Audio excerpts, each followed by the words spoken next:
I knew Bishop was coming down here. I wanted him to edify y'all with all his experience and wisdom he's got on marriage, so we can all be edified and get our life right, because we've got sisters in here that are proving brothers, brothers proving sisters. We've got new brothers coming in that don't quite understand what's expected of you in marriage. All of those things. So, Bishop, if you would. If it be the Most High's will. Be the Most High. So we're going to examine this today. We're going to examine who we are. Sisters, I'm going to give you, your sister that's not married, I'm telling you right now. Please don't interpret, but I'm going to tell you about us men. We want sex. I'm telling you right now. So I don't care Bible or whatever, we want sex. Now that shouldn't be the forefront of us, but in many cases it is. But I'm talking about righteously. So that you know that when the brothers talk to you, it's not that he don't want you for your support, but the end of the road is the bedroom with us. I'm telling you how it is. Right, brothers? So now, if you know that, and that's the end of the road, and you begin with sex, you're a fool, because they already told you what they want. They already told you what they want is sex. So if you don't get caught off the rip on some premature relationships, shame on you, because you're an idiot. You're an idiot. Because the only difference between the men in the world and the men in the truth is that we have to apply the laws of God. But we have the same characteristics, we just have to govern them by this. Now, if you don't know this, then you won't know how to identify to do this. No good for you. That ain't no good. You're going to keep on making the same mistakes and then saying, let the Bible talk. Where do we begin? You want to read Deuteronomy 23, right? No, not all. Deuteronomy 23:17. Deuteronomy chapter 23 and verse 17. There shall be no whore of the daughters of Israel. Okay.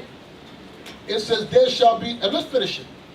Nor a sodomite of the sons of Israel. Okay, I want to do the first part. There shall be no whore of the daughters of Israel. So sisters, here we go. Identify what is a whore, brother. Right behind you. Come on. Mike's. I don't need a mic. Just stand up and talk. Loud. Like a lion. I want to say, I don't need a mic. Let's go. Take too long. A whore is a woman that sleeps around with another man. Okay. So say you don't see her sleep with men, but how can you identify a whore? What would be some identifying characteristics of a whore? Oh, her dress code. That's Proverbs 7. Her dress code. 1 Timothy's 2, right? Yeah. 1 Timothy's 2. Give me Proverbs 7. Read. Proverbs chapter 7 and verse 10. And behold, there met him a woman with the attire of an harlot and subtle of heart. So the attire of a harlot is one of the identifying signs of a whorish woman. Now I'm going to tell you, I've experienced before in over my years in classes, and funny, I dealt with quite not in Austin, but in Orlando, a handful of times, where I'm teaching a class, and from where I'm sitting, I can look straight up a woman's dress. And I'm like, what the hell is, yo, listen, and someone was married with me. I'm like, hey, listen, can you tell your wife I can see her drawers? Why is she in here for? Sisters, you dress negative, you're going to attract negative attention. You dress like a whore, you're going to attract a whoremonger. I'm telling you, that's what you're going to find. Because all he's going to want you for is sex. That part of you is the last thing he should be seeing. Everything else has an identifying sign of a whoremonger. He like to talk. We are under the impression, men, if you listen, we'll talk to you about your drawers. Keep on listening. We'll say everything you want us to say. We'll say all the right things. And we'll begin with this. You want to learn a verse? Let me show you what God has shown you in the scriptures. And guess what? He'll start with the Bible. Let's start in Deuteronomy 28. See the curses. Here you go. I guarantee you 99.9% of the time, if he's not about the Lord, the conversation will somehow go to, so what do you like? It'll change from God's words to, so what interests you? You know, what kind of girl are you? How the hell are we talking about sex? I thought we were talking about the precepts. It may not happen the first conversation. Give a little few conversations. After a while, how much Bible reading you going to do? You read the Bible 1, 2 times, 4 times. Then you start talking about other things. Oh, I like music. Oh, I like that too. I like that. So what else do you like? After a while, you're going to get caught up. So now here, you dress like the entire of a harlot, and you got a listening ear to him. He won't entice you. What scripture is that? Entice you. Entice you. All right. Let's go to Exodus 22. Exodus chapter 22 and verse 16. Read. And if a man entice a maid that is not betrothed. Okay, so here we go. A man will see a woman he likes, and he will try to entice her. He will try to find what does he need to gain her attention. What does he have to say? What does he do? Now, guess what? There's nothing wrong with it if he's enticing you by his wisdom, by the way he carries himself. But if he's enticing you through worldly conversation about what you like in bed and all kind of stuff like that, you all are fools. You're stupid. You're stupid. There's no way you be talking about God and then talking about sex in the same way. Why are you talking? Well, that comes after all that's, at least, hey sisters, listen. Let the man at least betroth you, where he's locked in. Y'all be giving up the goods and conversation and Skype, whatever y'all do, and be playing yourself. There shall be no whore of the daughters of Israel. I think in many cases, many women, you come to this truth, you were born in the world, so you didn't grow up. Many of us wasn't born in this truth.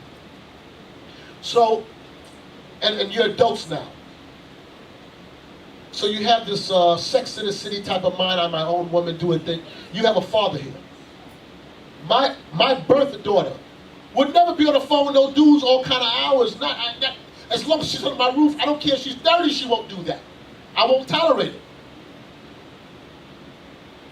So I would advise you, if a brother's interested in you, you say, yeah, you're interested? Go to Zakar. Let him know. Go to one of the officers, let them know. You want my number? See if they'll give it to you. Y'all be playing your little side thing, passing numbers, Facebook liking, Snapchatting, whatever y'all be doing. And you do nasty, pull out your ding-a-ling and take pictures of it and send it. Y'all fool. Y'all fool. Y'all fool. Cyber, whatever. I ain't gonna say the word. Your ride is floating around cyberspace now. You go to your father. I hope you understand, here in Miami, that's your spiritual father. And I don't care if you're older than him. Spiritually, he's older than you. And he will tell you what to do. And it's a car hard. I know it's a car. Trust me. It's a car hard. And very. You've been off for meetings in a car, I can tell you that much. Too bad you all in Miami. So a car ain't easy. But he's going to protect you. He's going to protect you. So, let's go back to enticing me. Exodus chapter 22 and verse 16. And if a man entice a maid that is not betrothed, and lie with her, he shall surely endow her to be his wife. It says he surely has to pay the dowry of virgins back then. Why did Moses have to write this for? Why did Moses have to elaborate that he surely have to marry her? Because he will entice you and sleep with you and leave you. You will be a sperm receptacle.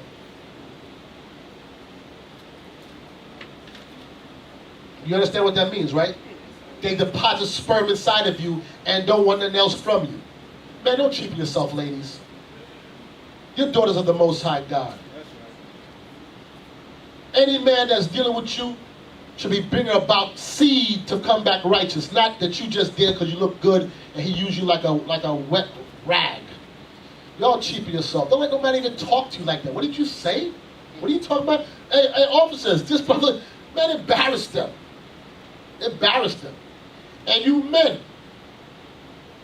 the sperm that you carry in your body is godly sperm. You don't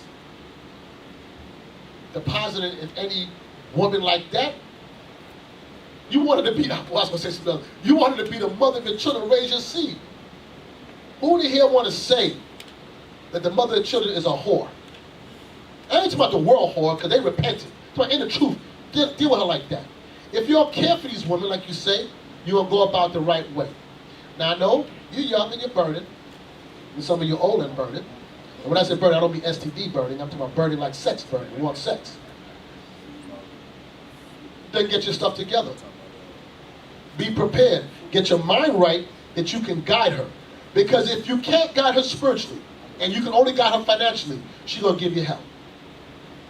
Sisters, get your mind right and wrap your mind that you have to be in subjection underneath the man. And after you married him, and he done wore your little backside out, and you look and say, I can't stand him, well, you chose him. At Passover in Texas, I warned a sister. Well, I didn't warn her. I told her, captain, I said, she out here for something else. I'm telling you. I ain't going to say who it is, but anyway, I said, Captain, I'm telling you what I see. And he's like, all right. I said, I'm telling you. I told you, there's no room. They made some room. I'm telling her to bring her son. She's like, no, he's here. I said, why are you going to bring your son? I said, something wrong. Anyway, lo and behold, she had Passover, and she did something she wasn't supposed to be doing. And now the dude is like, and then she admits to it, because she feel guilty. You know what the dude said? I didn't do that. She looked like an idiot. Listen, she looked stupid as hell. Her conscience got her. So she said, listen, I was out of order. And the brother's like, I don't know what she's talking about. He left you out there to hang and look like an embarrassment. Now, and I'm going to deal with it. I'm going to be her state. So I'm going to talk about it one day. And she got a son of a certain age, and he going to hear his mama. And his mama, I can't even think of the words to say that I want to say because it's going to come out. But she did something she shouldn't have done. She embarrassed herself. So it says, if a man entice a maid that is not betrothed and lie with her, he shall surely endow her to be his wife. He must make it his wife. He entices and pulls you in. And then he don't want to take on the responsibility. Moses said, nah, you got to marry her. There shall be no whores of the daughters of Israel. No whore. We got to break that cycle. We have to break the cycle. So, that's the men. But more stronger men than you enticing a woman is the power of a woman. Don't let her fool you. She's stronger than any crack you can ever smoke. She will bring you to a piece of bread. Back to Proverbs 7. Proverbs. I don't know none on this earth more dangerous than a woman. She'll make you friggin' run out your wits. That was the scripture right there. Yeah, what I asked for, Proverbs 7? Yes, sir. Watch this. Start with verse 6. Proverbs. No, you can start earlier. Yes, sir. Start with verse 1. Proverbs chapter 7 and verse 1. Read. My son, keep my words and lay up my commandments with thee. Keep my commandments and live, and my law as the apple of thine eye. Focus, brothers. Keep the laws of God as the apple of your eye. Read on. Bind them upon thy fingers. Write them upon the table of thine heart. It means upon thy fingers means let it be your actions. Upon your heart, your mind, let it dwell in your mind God's laws. Read on. Say unto wisdom, thou art my sister. You say unto wisdom, you are my sister. Read on. And call understanding thy kinswoman. Why is he telling you to say to wisdom, we are my kinswoman? In other words, you better communicate be conversant with wisdom. That you close to me, wisdom. We like family. We close to blood. You know why? Because when you close to blood somebody, you can always, that's my blood brother. I can leave, listen, it don't matter what's going on. You got my back. You need wisdom to have your back. Because there's about to be a war that's going to go on. And if you ain't close to wisdom, you're going to lose. Well, how you get close to wisdom? I'll show you how you don't get close to wisdom. Like this. The Bible closed. Bible closed, you sinning. Bible open, very hard for you to sin. If you're reading every day, I guarantee you it'll be almost impossible for you to sin willingly. Because unless you don't got no damn conscience. But if you read it and you apply these scriptures and reading and applying, it's kind of hard. But when that Bible's closed and you do whatever, you Facebooking it or whatever you're doing, Snapchatting it or whatever you want to call it, it opens the door to idleness. And where there's idleness, there is sin. Much evil, the Bible says. So you better make wisdom your kinswoman, your nearer of kin. Read on. Verse 5. That they may keep thee from the strange woman. It said that what? That they may keep thee from the strange woman. I'm sorry, I know you got the camera going, but you know. That they may keep thee from what? The strange woman. You better make sure you close to wisdom to keep you from that strange woman. Now I'm going to show you something. This happened, I don't know if you remember this, Carl. This happened to me a couple of Passovers ago. So I'm in Passover, this was in Orlando. And for those that know me, I talk to all the sisters. I'm very friendly. I move around and communicate with people. I ain't like Nathaniel. Nathaniel don't talk with y'all like that. Nathaniel different. But anyway, I'm at Passover, and maybe it's a good thing that it's like that. He's right. A sister came up to me, a Benjamite sister, and said, "Shalom, Bishop." "Hey, shalom, brother, sister. How you doing?" Good, all right. I said, "All right." So she said, "Bishop, you think you can take me to the airport in the morning?" So I'm looking around, and there's no slight. She asked me to take it. So yeah, I gotta be at the airport like 5:30. So I'm looking around the room. I'm like, there's 1,000 people in here.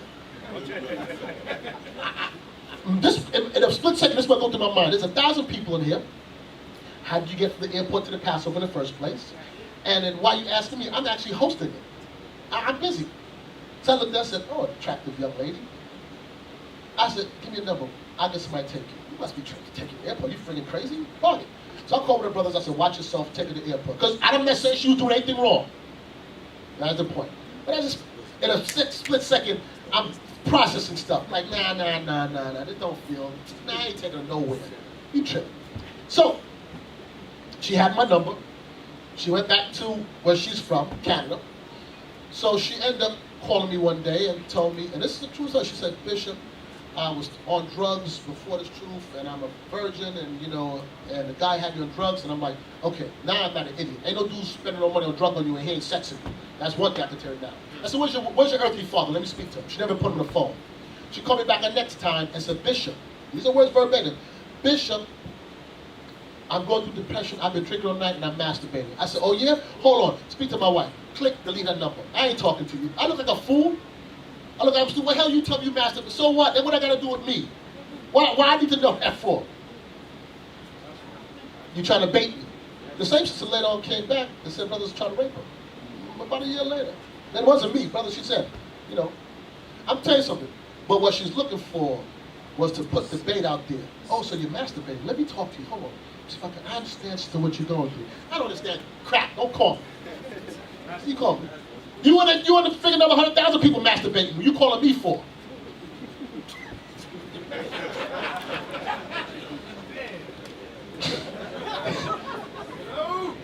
Sometimes I idiot. So I don't care. I mean, I love you as my sister, but we don't start to count. Maybe if you was talking to me for a while and you going through things, and maybe I would understand and like, okay, this is the second time you called me to me you masturbated. Yeah, right. Hold on, boy, yeah. Lose my number. Okay, keep thee from the strange woman. That they may keep thee from the strange woman. Wisdom will keep you from her. Read on. From the stranger which flattereth with her words. Oh, look at you. Oh, you're so handsome. Oh, you're so spiritual. How you know all them precepts? Can you show me? I need some counsel.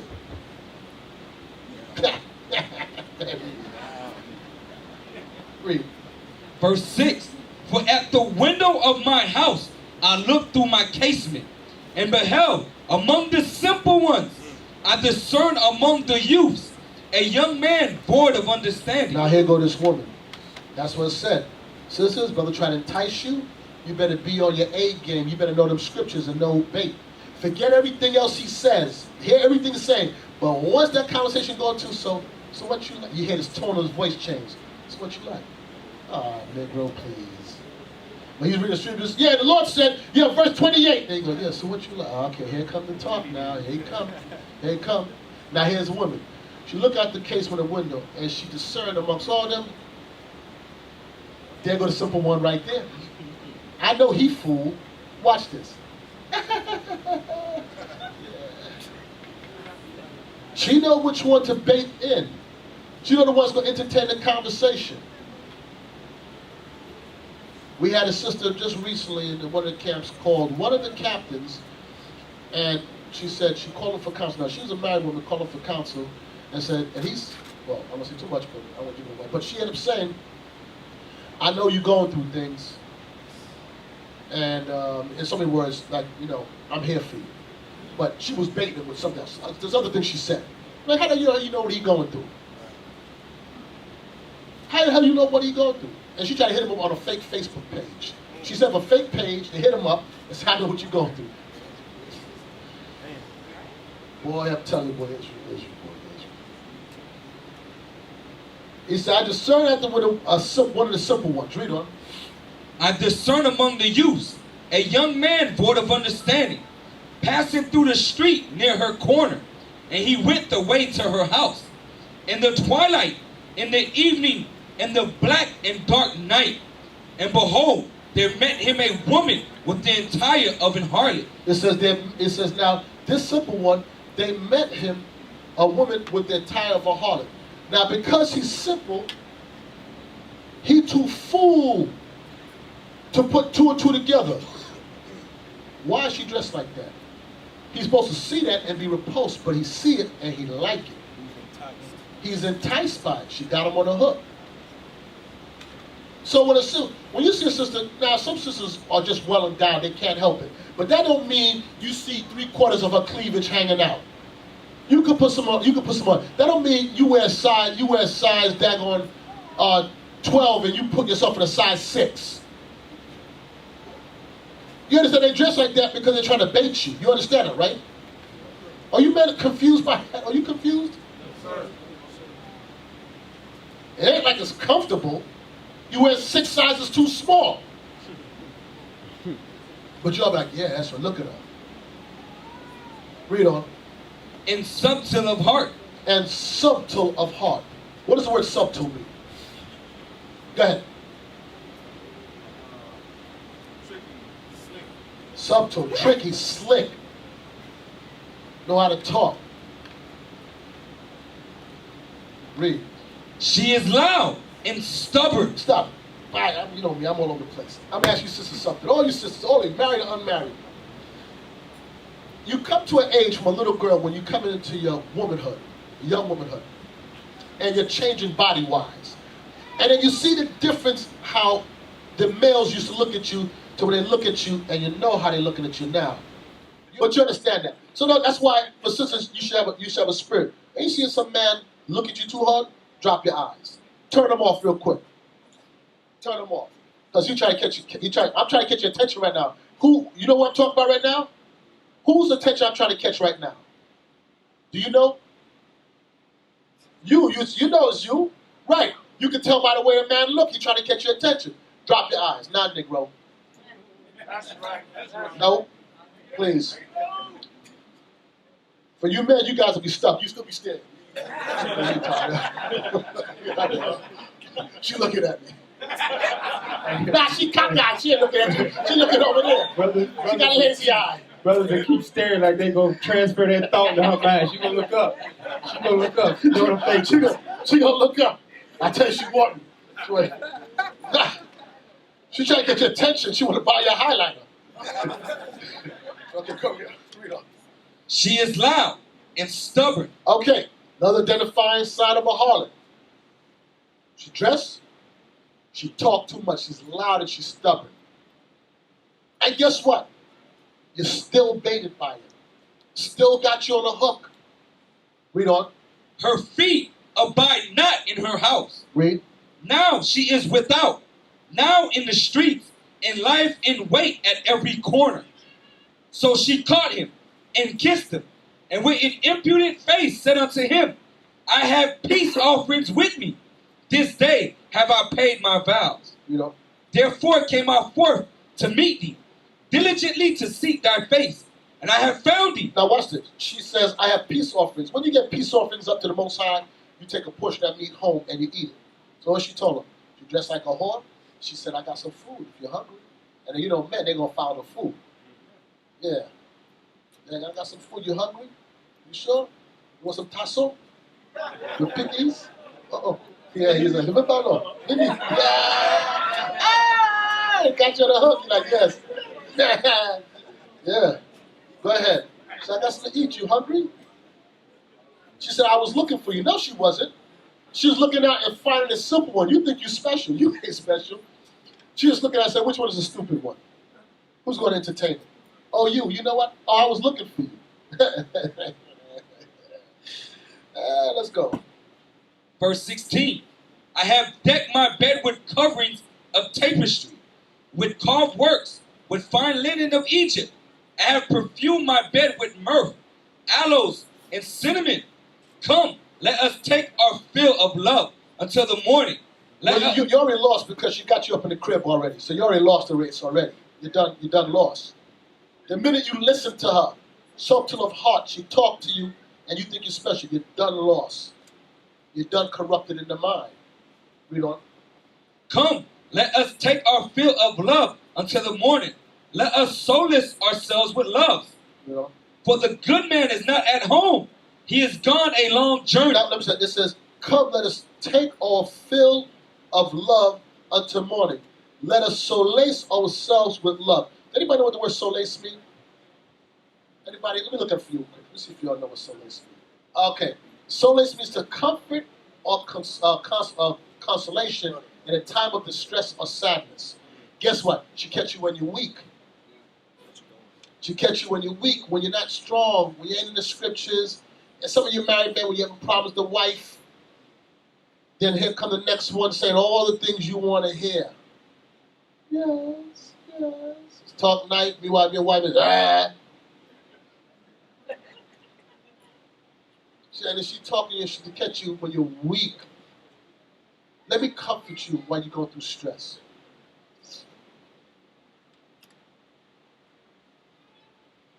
Read on. For the good man is not at home.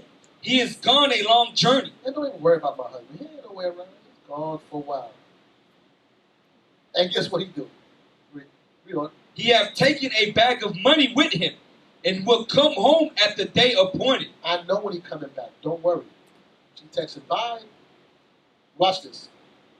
With her much fair speech. With her much fair speech. That's why your black backside got caught.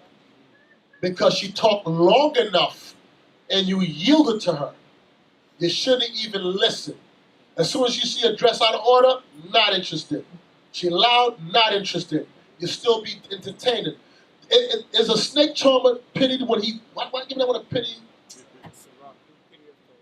Yeah, give me that real quick. Sirach, chapter 12 and verse 13. Who will pity a charmer that is bitten with a serpent? Who's going to pity a snake charmer when he get bit? Nah, you keep on playing with it, you're going to get burned. So sis, if you see the man and he's trying to entice you with these words, with fair speech, oh, I can see daughter Sarah, I can see the guys on you. You know, you're the prettiest one here. You know, and talk to you, and you fall for that. Sometimes you women be stupid as hell. Some of these cornball stuff guys you say, you'll be falling for it. And some of you dudes be idiots as hell. You can't tell something wrong. With much fair speech, she caused him to yield. She caused him to give up the ghost. She made him yield. She brought him under subjection. That's what I told you, brothers.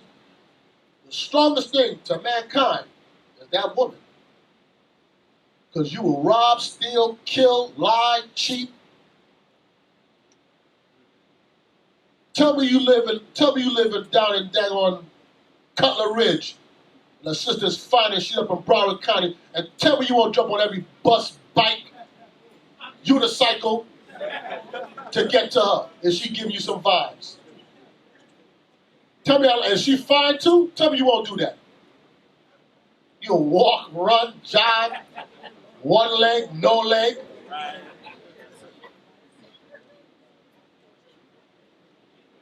But much fair speech said, come over. You're like, Lord, I don't care. You said, hitchhike. With much fair speech, what? She caused him to yield. With the flattering of her lips, she forced him. She forced his spirit. She moved you in her direction. Tell me what's stronger than that.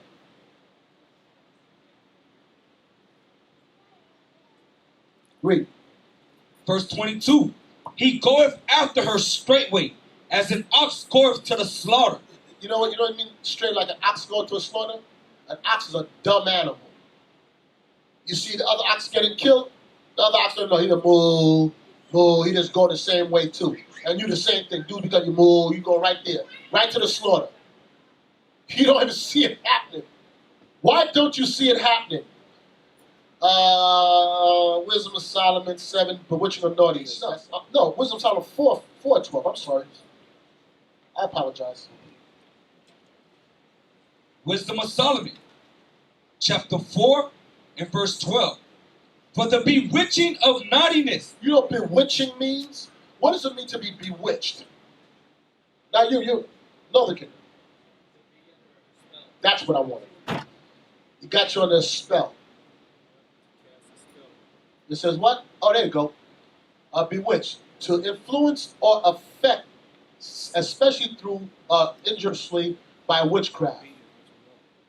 To cast what? Say again? Definition number 1, B, to cast a spell over. Number 2 says to attract as if by the power of witchcraft, bewitched by her beauty. That's why the scripture says stumble at the beauty of a woman. Well, we'll get back to that in a second. Okay, so she cast a spell over you. Charm, enchant, hex, look over, spell, strike, jinx, possess, voodoo. So guess what? Okay, let me ask Levi. You all should answer this. Now about voodoo. Okay, I asked Benjamin. But let me ask Levi about voodoo. What is the power behind voodoo? What's the whole point of it? The whole point, you understand what voodoo or magic or enchantment is that you can move someone to do your bidding. That's what it is. You get people to do your bidding. So let's read. It says, for the bewitching of naughtiness Doth obscure things that are honest. when you're under a spell, it will obscure or make hard to see the things that are right because you're under a spell. You know something's right, but you really can't see it. You don't really know because you're bewitched. How did this person get bewitched? What we just read. By her lips, she forced him. She talked a good one. So she talked long enough, and men do the same thing. Talk long enough and bewitched you. And got you believing it's going to be okay. It says, for the bewitching of naughtiness doth obscure the things that are honest. Read on. And the wandering of concupiscence doth undermine the simple mind. And the wandering of concupiscence, when you wander, you're wandering away from the laws of God, because the book ain't open, and you wander into lasciviousness. It says, doth undermine the simple mind. Didn't we read about that simple man back in Proverbs 7? He was a dummy. Did he call wisdom his kinswoman, his sister, his mama? No. He closed the book. He said, wisdom, you my stepmama. Somebody I heard of. And that woman said, there go the dummy right there. Gotcha. Now watch this. That happened to the dummy. We will stay in the same chapter. Wisdom of Solomon 4 and 8. Wisdom of Solomon, chapter 4 and verse 8. For honorable age is not that which standeth a length of time, nor that is measured by number of years. But wisdom is the gray hair unto men, and an unspotted life is old age. So you could be young in age, but if you live your life unspotted, that's wisdom. It's telling you that's gray hair. Because it's hard to live a life in this world, in this sinful flesh. Because everything around you is, I'm talking you men now, is based on idolatry. The woman as God. You see a car commercial, she's in a bathing suit. What does that bathing suit have to do with the car? It's all to trap you. It says, read on. Verse 10. He pleased God and was beloved of him. This man pleased God and was beloved of him. So that living among sinners, he was translated. It says, so living among sinners, God killed him. And this was a righteous man. Read on. Yea, speedily was he taken away, lest that wickedness should alter his understanding, or deceit beguile his soul. It said, this righteous man, God said, I'm going to put him to death before wickedness alters. That's to tell you how strong the vibration is out there. Now, this man was right with God. He pleased God. And God said, you know what?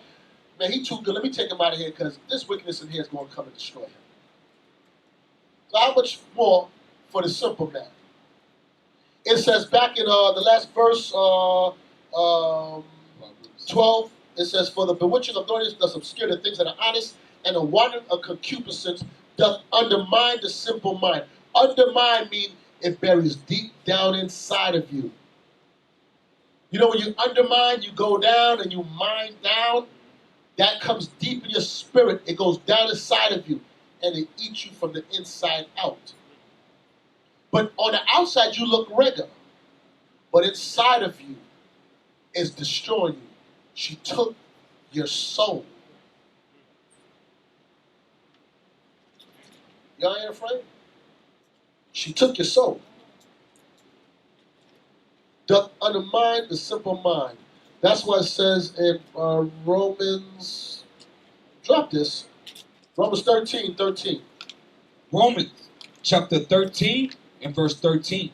Let us walk honestly as in the day, not in rioting and drunkenness, not in chambering and wantonness, not in strife and envying. But put ye on the Lord Jesus Christ, and make not provision for the flesh to fulfill the lust thereof. It says, let us walk honestly as in the day, not in rioting, not in drunkenness, not in chambering, not in wantonness, not in strife and envy, but put ye on the Lord Jesus Christ, and make not provisions for the flesh. To make provisions for the flesh, when you have provisions, is you store something up, right? That's what provisions are, when you store something up. It says, don't make a little place where you store something up because you're going to fulfill the lust thereof of it. It's called leaven.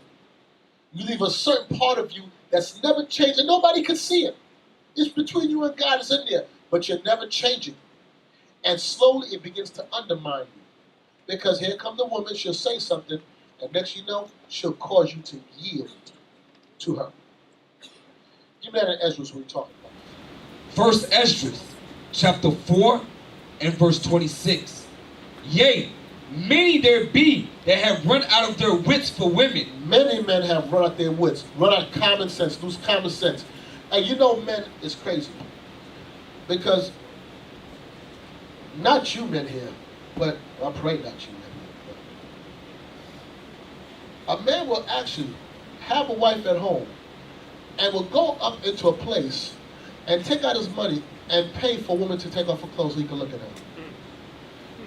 You a fool. And he just keep like this, and she'll keep on taking the dollar in his hand.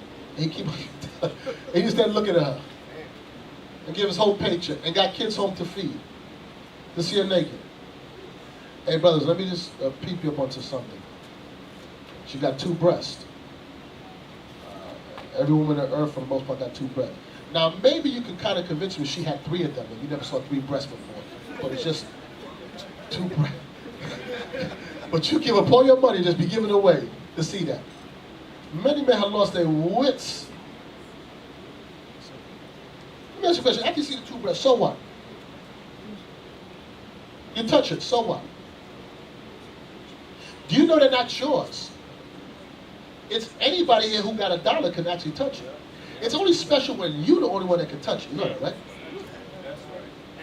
I'm there waiting with my $1 while he's touching it. I want to pay next so I can touch it. He was a fool. He was a fool. The man is stupid as hell. Oh, God, boy, we stupid. We do some stuff. Maybe you got a wife home with 2 of the same things. Well, you got to pay for them too, but it's different. It's a different pay. It's bad for them, it costs more anyway. Please. Yeah. You keep those. You know you ain't going to get to touch it. Go ahead, read on.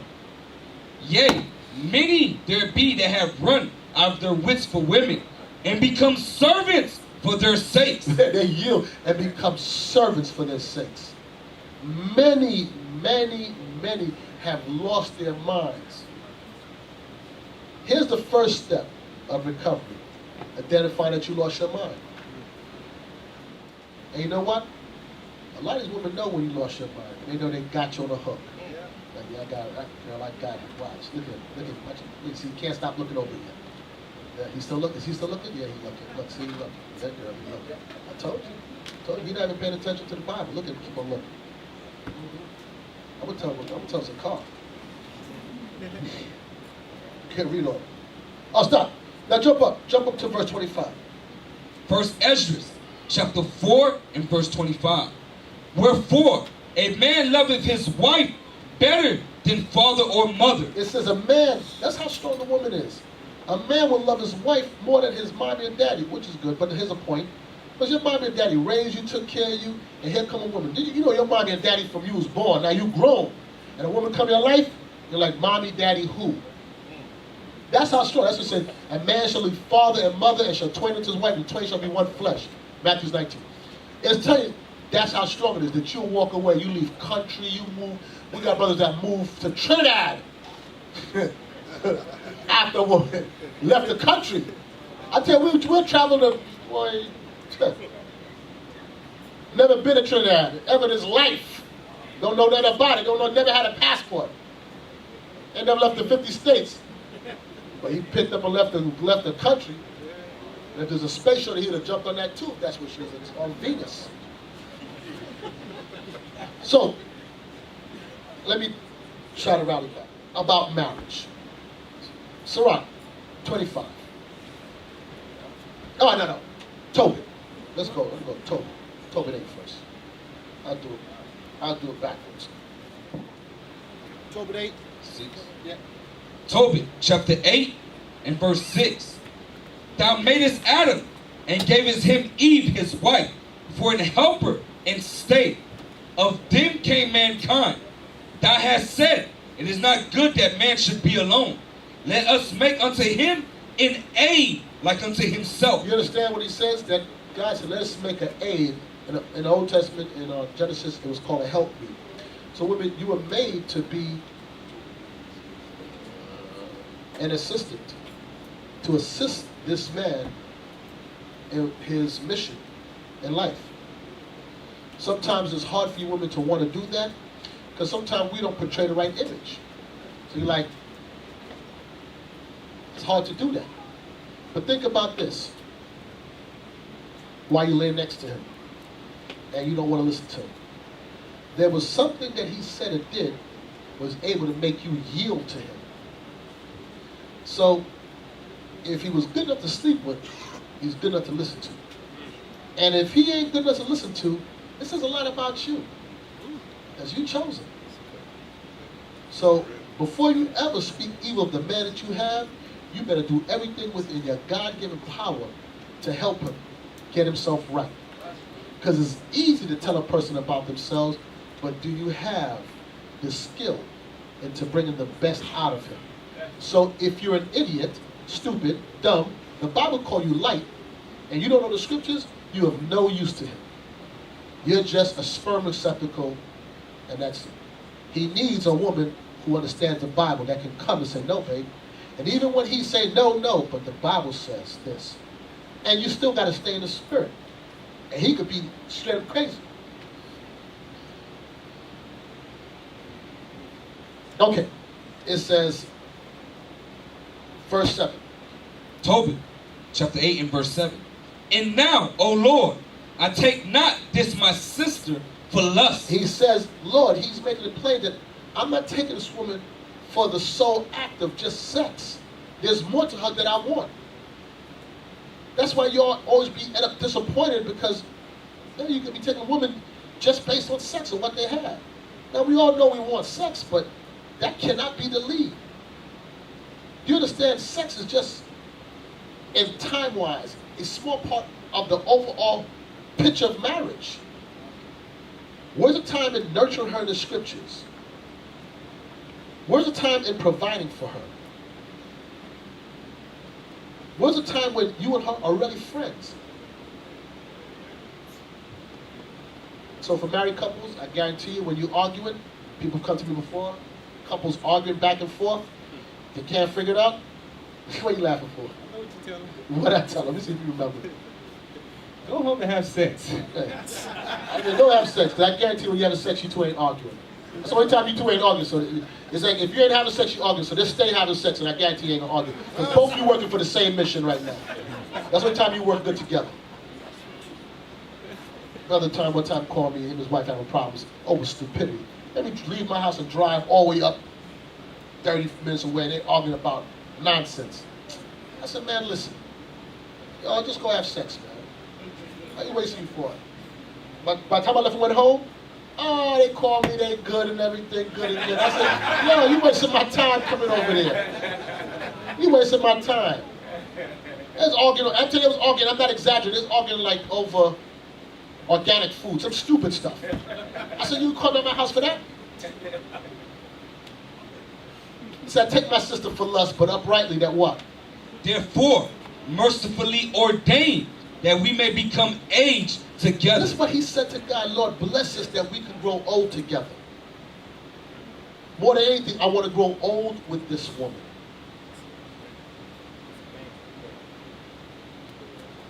Because if it was just about lust, it ain't gonna last. And sisters, I'm telling you something.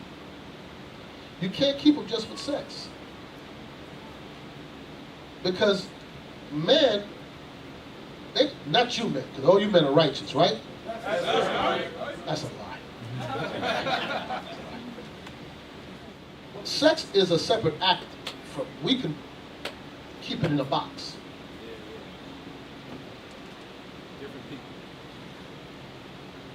I'm trying to use some words right. Women are mentally attached like that with sex. If you ain't right here, you don't want it. Men, we could be mad at you and still have sex with you. That ain't like, okay, we could be mad, but yo, what's up? And then afterward you go back and being mad. Women, they ain't, nah, I ain't in the mood. Nah, because the way you talk to me. What do you mean what you said? Remember you said last week? What you mean you talked that? Nah, I just, no, I'm telling you, I'm fasting. Yo, come on, I'm praying. Now you sleeping. No, my eyes was closed. I've been praying. For the last 4 hours you've been praying? Yeah. Thank you. That we might become aged together. So, how can a marriage work when there's so much lust around it? Here's the answer. Can I ask a favor? I want the card to read for me. It's been a while. What is the card? 1 Corinthians chapter 7. It's not that you was doing a bad job, but it's been a while since I got to read for this. 1 Corinthians chapter 7, verse 1.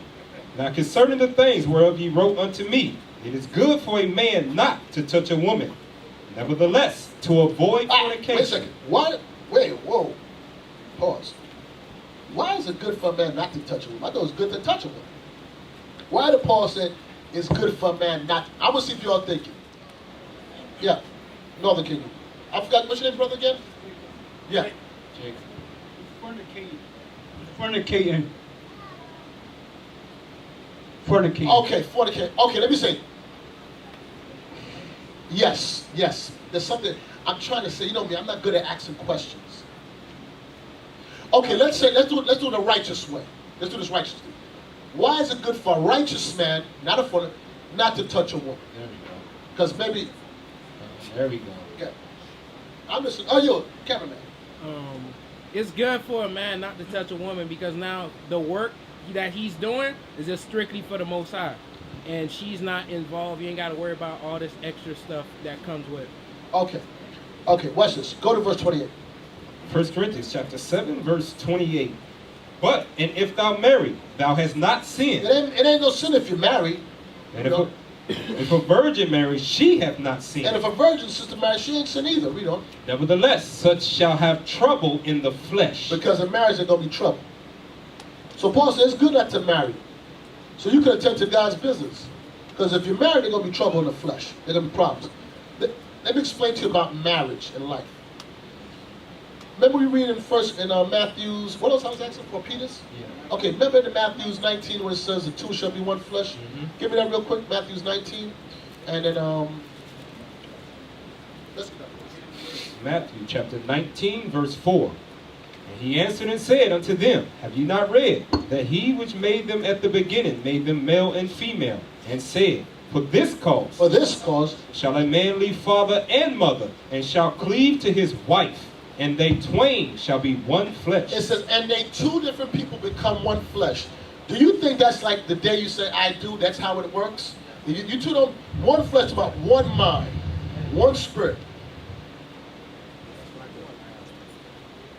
How does that happen? I'm asking you brothers. How does that happen? Your brother in the back. Explain. Brother David, by sex, that's what's contrary to the marriage. Okay, but after they have sex now, right? Yes. It says that two shall be one flesh. How do They join together. They living under the same roof. No, there's something more than that. More than that. More than just sex I'm talking about. So all on your guys' mind is sex, sex, sex. I'm talking about something else. Right there, yeah, brother, you. Yeah. State your name. Shalom, Bishop. Shalom, brother. Brother Lyell. It's good because you want them to both have the same mindset, done the same, reading the same, they believe in the same thing. Okay, now we're talking. Now we're talking. Now we're talking. What were you holding? Sirach 36, 24. Okay, good. Yeah, get that. Drop everything other than Corinthians. I know I got you holding a lot of stuff. Read it. Sirach chapter 36, verse 24. He that getteth a wife beginneth a possession, a help like unto himself, and a pillar of rest. Right. He that getteth a wife, it says, beginneth a possession. Now, I know many of you brothers taught this, and many sisters heard it before. You're my possession. You sisters never heard that before? The scripture said, he that getteth a wife beginneth a possession. Now, you are your husband's wife, but you ain't like a dog, like you my possession like that. It says you begin to build a family. Right. Together, you two begin to build the house of whoever that man is together. You two are joint heirs. But read that again, what you pulled, officer? He that getteth a wife beginneth a possession, a help like unto himself. A help like unto himself. That's the problem. Imagine it says the two shall be one flesh. She has to be a help like unto you. Sirach 7:26. Book of Sirach, chapter 7, verse 26. Hast thou a wife after thy mind? After whose mind? After thy mind. Are you supposed to have a mind after your wife, or your wife a mind after you? After you. And that's the problem with a lot of sisters, that you still want to have your, let me try to help everybody out understand this. Women, you don't have your own mind. This ain't freaking Sex in the City, you got your own mind. Let me help you all understand. Man, you don't got your own mind. Your mind is Christ's mind. That's right. Christ's mind is God's mind. Christ said, I cannot do something of my own self. John 5:30. Somebody quote it. I can do nothing of myself but the Father who sent me. Right, he said, I can't do nothing of my own will, but the will of the Father that sent me. What does Christ say? I don't got my own mind. I got the mind of my Father. And you got the mind of Christ. And you're supposed to mind of your man. That be the problem why you two can't be joined, because, well, I have an opinion. Nobody's asking your opinion. Is Christ asking no opinions? Why you guys be playing that with your wives? Well, I can't say nothing. No, you can't say nothing. What are you talking for? Does that mean you're supposed to be harsh with them? No. But sometimes when you just got to keep quiet. And it's hard. It's hard. You're like, because the world has taught you, you got an opinion. No, you don't. This is order. So it says, read that again. Hast thou a wife after thy mind? Now, if you got a wife that's after your mind, that she's going to do whatever you ask her to do, barring sinning, don't be after that mind. Forsake her not. Don't get rid of her. See, that's what happened. You might find a good woman that's going to do everything you ask, and then you dudes be shiftless. And that's why the women don't trust. Because you're all snakes and nasty. You know men are nasty, right? Yeah, when you get in trouble, you've been making them go take shots and checkups and all kind of stuff. Because before the laws of God, they think that anything moving. If it got a heartbeat, they'll do it. All right, yeah, you think it sounds funny, but I'm being dead serious. All right. Men nasty as hell. Finish this out, 26. There's more. But give not thyself over to a light woman. Don't give yourself over to a light woman. Here's, give me back in Matthew 19 now. After thy mind. That one you pull in Sirach 36 and Sirach 7 is the two I will put together with Matthew's 19. Matthew chapter 19, verse 5. And said, for this cause shall a man leave father and mother. For this cause. And shall cleave to his wife. And he cleaves unto his wife. And they twain shall be one flesh. Right, they become one flesh. Sirach 25 and 1. That's three things beautiful. Mm-hmm. Sirach chapter 25, verse 1.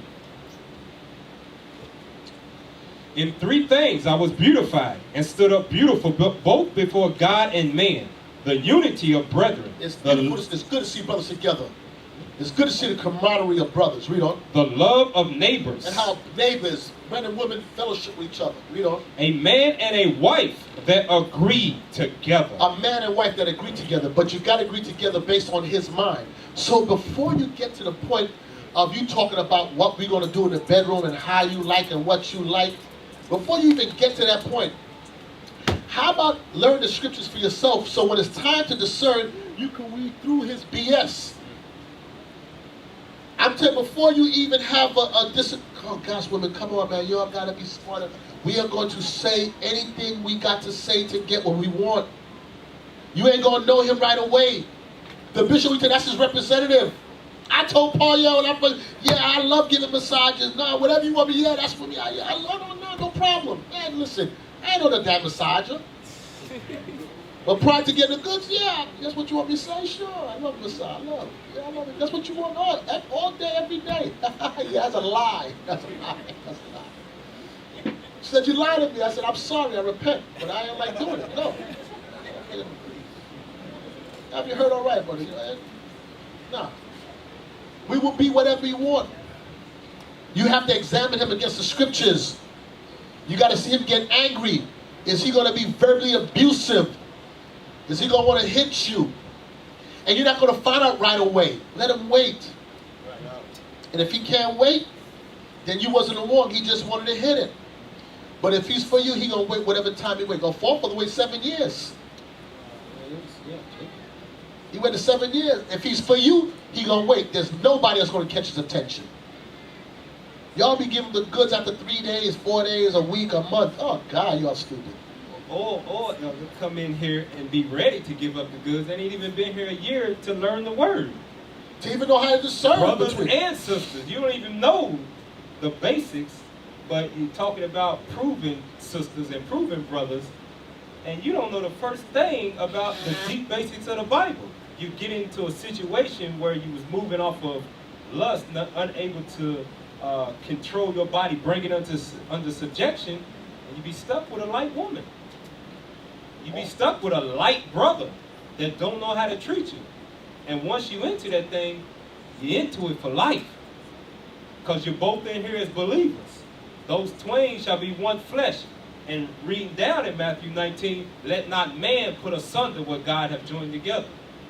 You be stuck, miserable, for the rest of your life because you didn't take your time. Stuck and out of luck. I want to help you single sisters understand something. You can put your hand. I'm going to help you all understand, please. I'm trying to help y'all in this one. There's a difference with men and women in marriage. Meaning, watch this. If you're godly and you want a godly man, you want a man that can lead you. If you marry a dumb brother, he can't lead you nowhere. You so screwed. You so screwed. And guess what? If he step on you with another woman, you have two choices. You take him back, or you live the rest of your life without no man. No rod for the rest of your life, or you go back to that rod. Now, if you do it, he can go remarry. So don't you think you would be really on pause before you also choose a man? You're like, hold up, because this deal, I'm screwed. This is a lifer for me. Right. And then you'll still get caught up. You still get caught up for the life of me. You understand? If you got a dumb man, you lose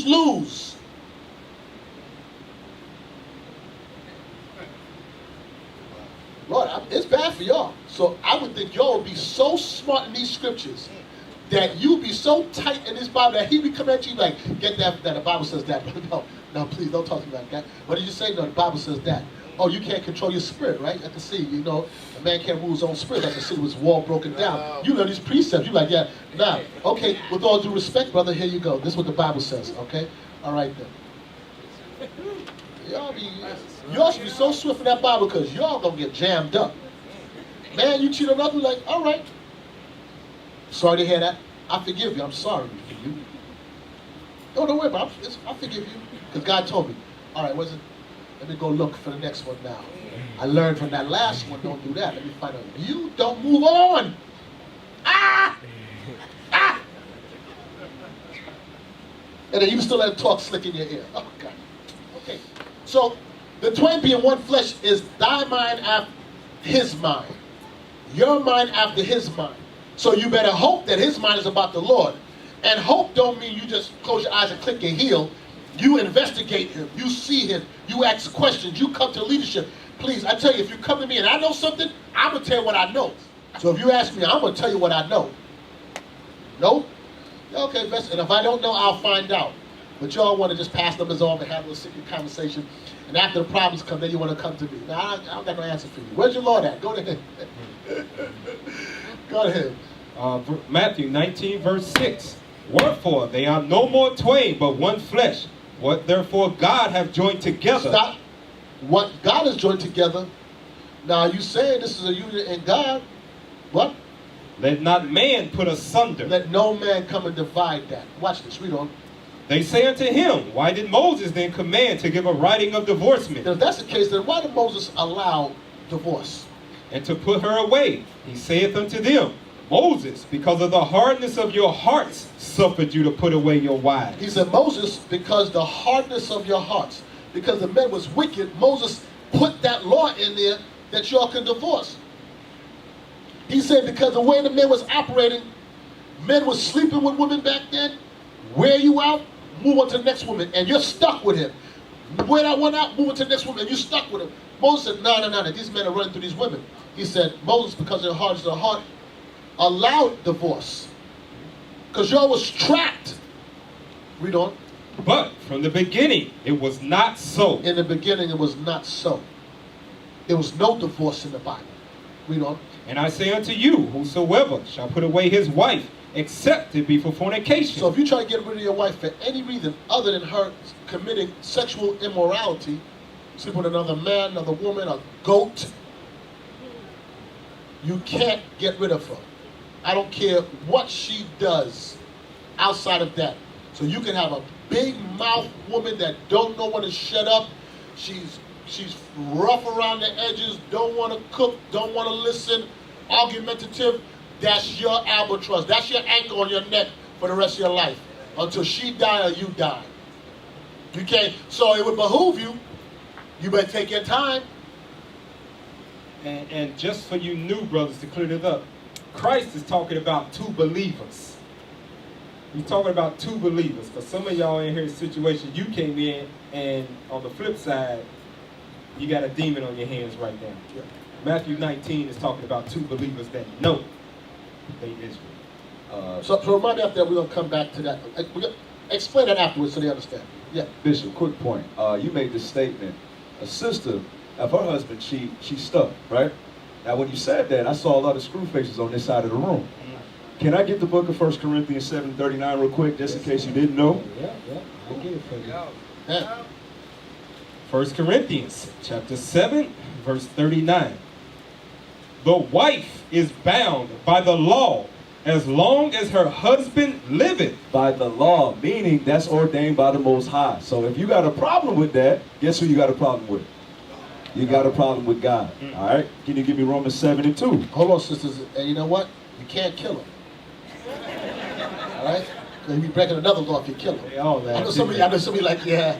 So what if I kill him? Some of you didn't laugh, Bishop.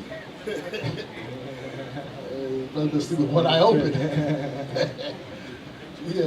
Yeah, you crazy? Clorox. Lock away all the knives at night. Can't read. I'll read that. Romans chapter 7, verse 2. For the woman which hath an husband is bound by the law to her husband, so long as he liveth. But if the husband be dead, she is loosed from the law of her husband. So when is the only time that sister can remarry, brothers? Death. Death. Death. All right, last scripture for me. No, we'll stop. Okay. Stop. Okay. So sisters, let me help you wrap this around your mind. So he cute, he got nice eyes, whatever. And then you fall for it, you go with him. Yeah, okay. And then he decide he leave him. And he going back to the Christian church. You still stuck with him. Or you can separate from him and not go on with him, but you can't go remarry another man. You understand? Oh God, it's bad for y'all. Y'all better take your time when you choose it. Oh Lord Jesus. But right now his name is Michael Alaba, whatever, and next year his name is Michael, and he's the pastor for the Easter parade.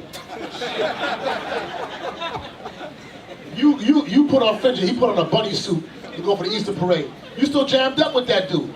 All right. Okay, read the next scripture you have.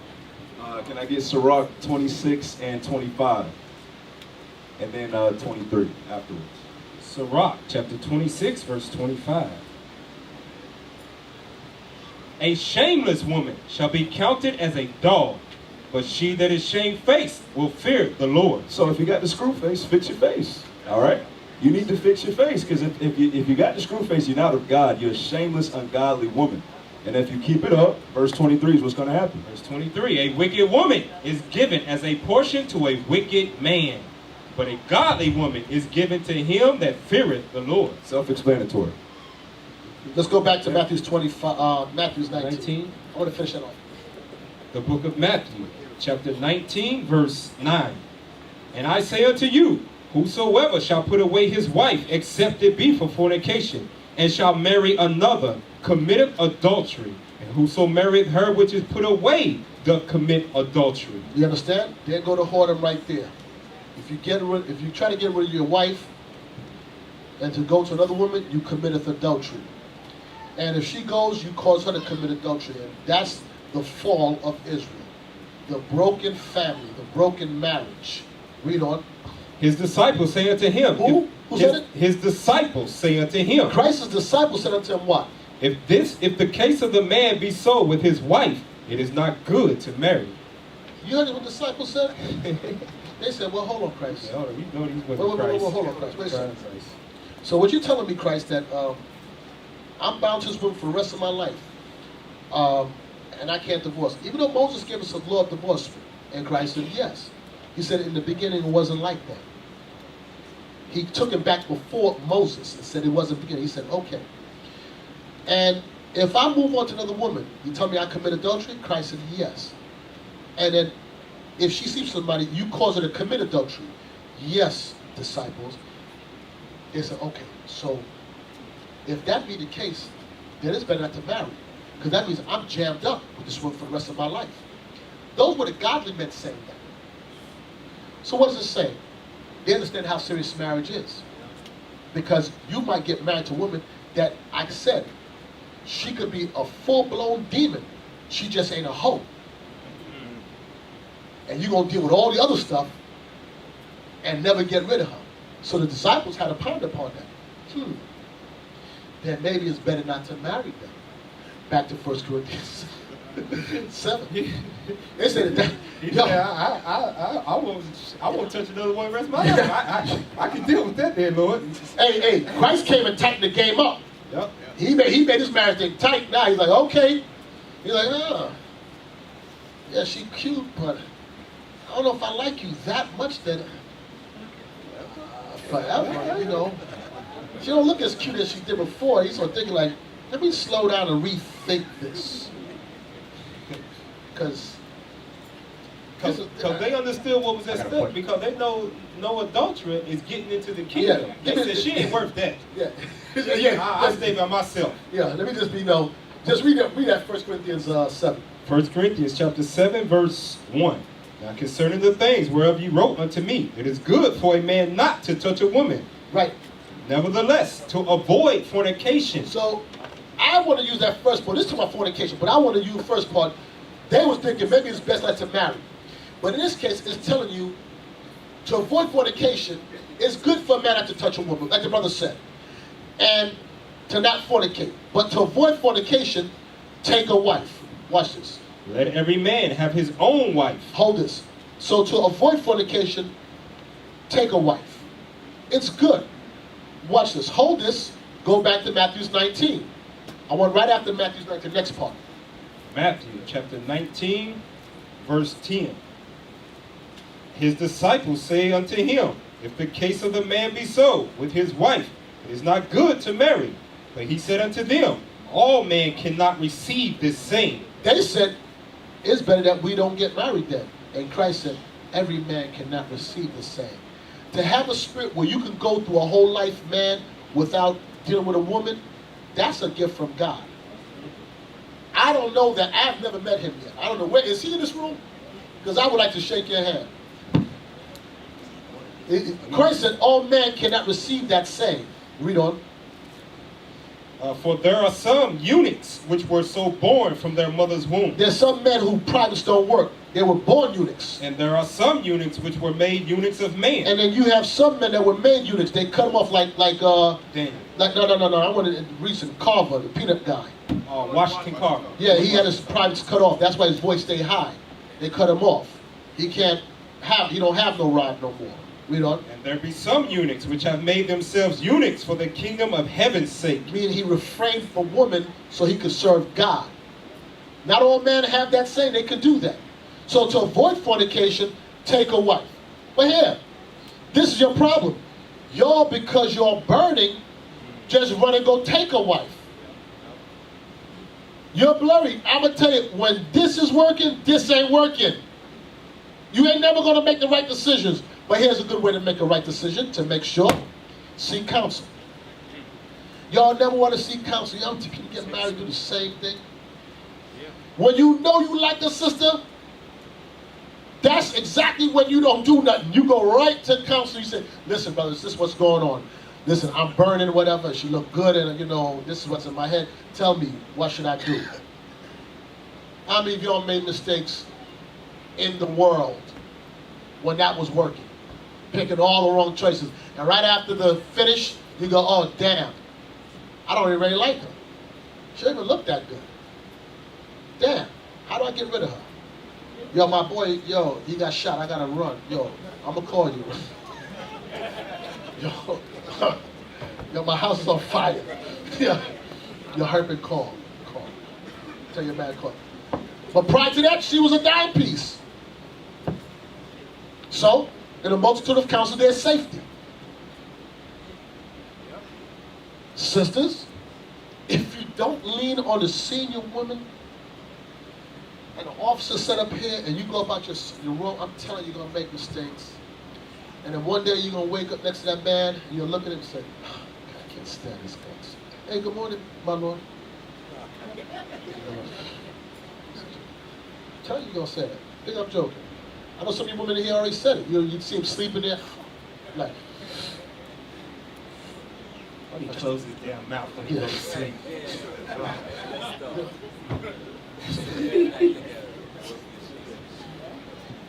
Go back to Corinthians. 1 Corinthians chapter 7, verse 2. Nevertheless, to avoid fornication, let every man have his own wife, and let every woman have her own husband.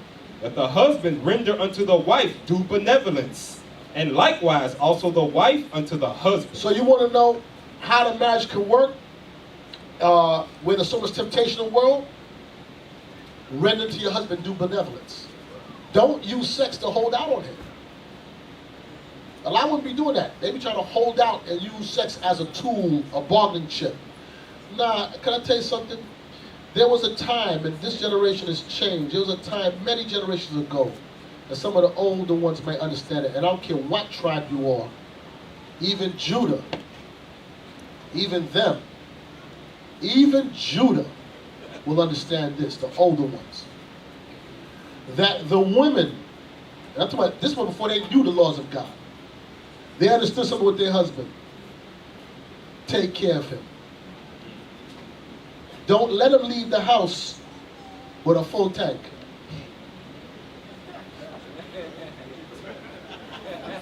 Fill his belly and empty his tank. So if he goes someplace, he don't eat no next woman food, and if he end up dealing with a woman, he don't give her his full strength. They had sense, even though it was wickedness back then, but you understand what I'm saying. You wouldn't be holding out. You crazy? It's like you putting friggin' a pipe and a lighter in front of a crackhead and tell him be on your way. You sisters understand? Fill his belly, empty his tank. It says, render to him due benevolence. And likewise also the wife unto the husband. Read on. The wife have not power of her own body. Do you understand? Your body don't belong to you. You don't have power over your own body. Read on. But the husband, and likewise also the husband have not power of his own body. And you can't do that with yourself and hold out on her. Let some next man get up in her head and cause her to err. And whose fault is it? You. And whose fault is you if you hold out on your spouse? So the question was, how can a marriage work when there's so much temptation in the world? Well, it's going to be hard to work if you keep on taking care of each other and making sure that whatever problems you have, don't let that be the problem. Fix that. Read on. Verse 5. Defraud ye not one another, except it be with consent for a time, that ye may give yourselves to fasting and prayer. That's the only time that you two refrain from come together. When you two are fasting, or anybody's fasting, and in prayer, that you're tending unto God. Other than that, it's the commandment of God on both ends, never to deprive each other. And why would you do that? Why would you deprive your spouse? You hate her, and you hate yourself, or you hate him. I'll leave that alone. Let's go to 2 Timothy. 2 Timothy chapter 2, verse 21. 2 Timothy chapter 2, verse 21. If a man therefore purge himself from these, he shall be a vessel unto honor, sanctified, and meet for the master's use, and prepared unto every good work. Flee also youthful lust. Yeah, purge out youthful lust. That's what I said. What does she got? She got 2 breasts. Everyone got 2 breasts. She got a back. Everyone got a backside for the most part. She got a private. Every woman got one of those. It's only special when it only belongs to you. Flee the youthful lust. Purge yourself from that. If you don't purge it out your spirit, man and or woman, and you make a provision for it, you will fulfill the lust thereof. You will fulfill the lust thereof. And that's why a lot of times you get into wrong relationships, because the right things are not governing you.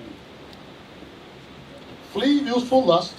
Follow righteousness, faith, charity, peace, with them that call on the Lord out of a pure heart. It says, with a pure heart, with a sound heart. Flee that youthful lust. That's when you wasn't governed, you didn't know no better. But now you learn the laws of God. How can you allow yourself to get caught like that? How do you allow yourself to get caught like that? It's time for us to grow spiritually.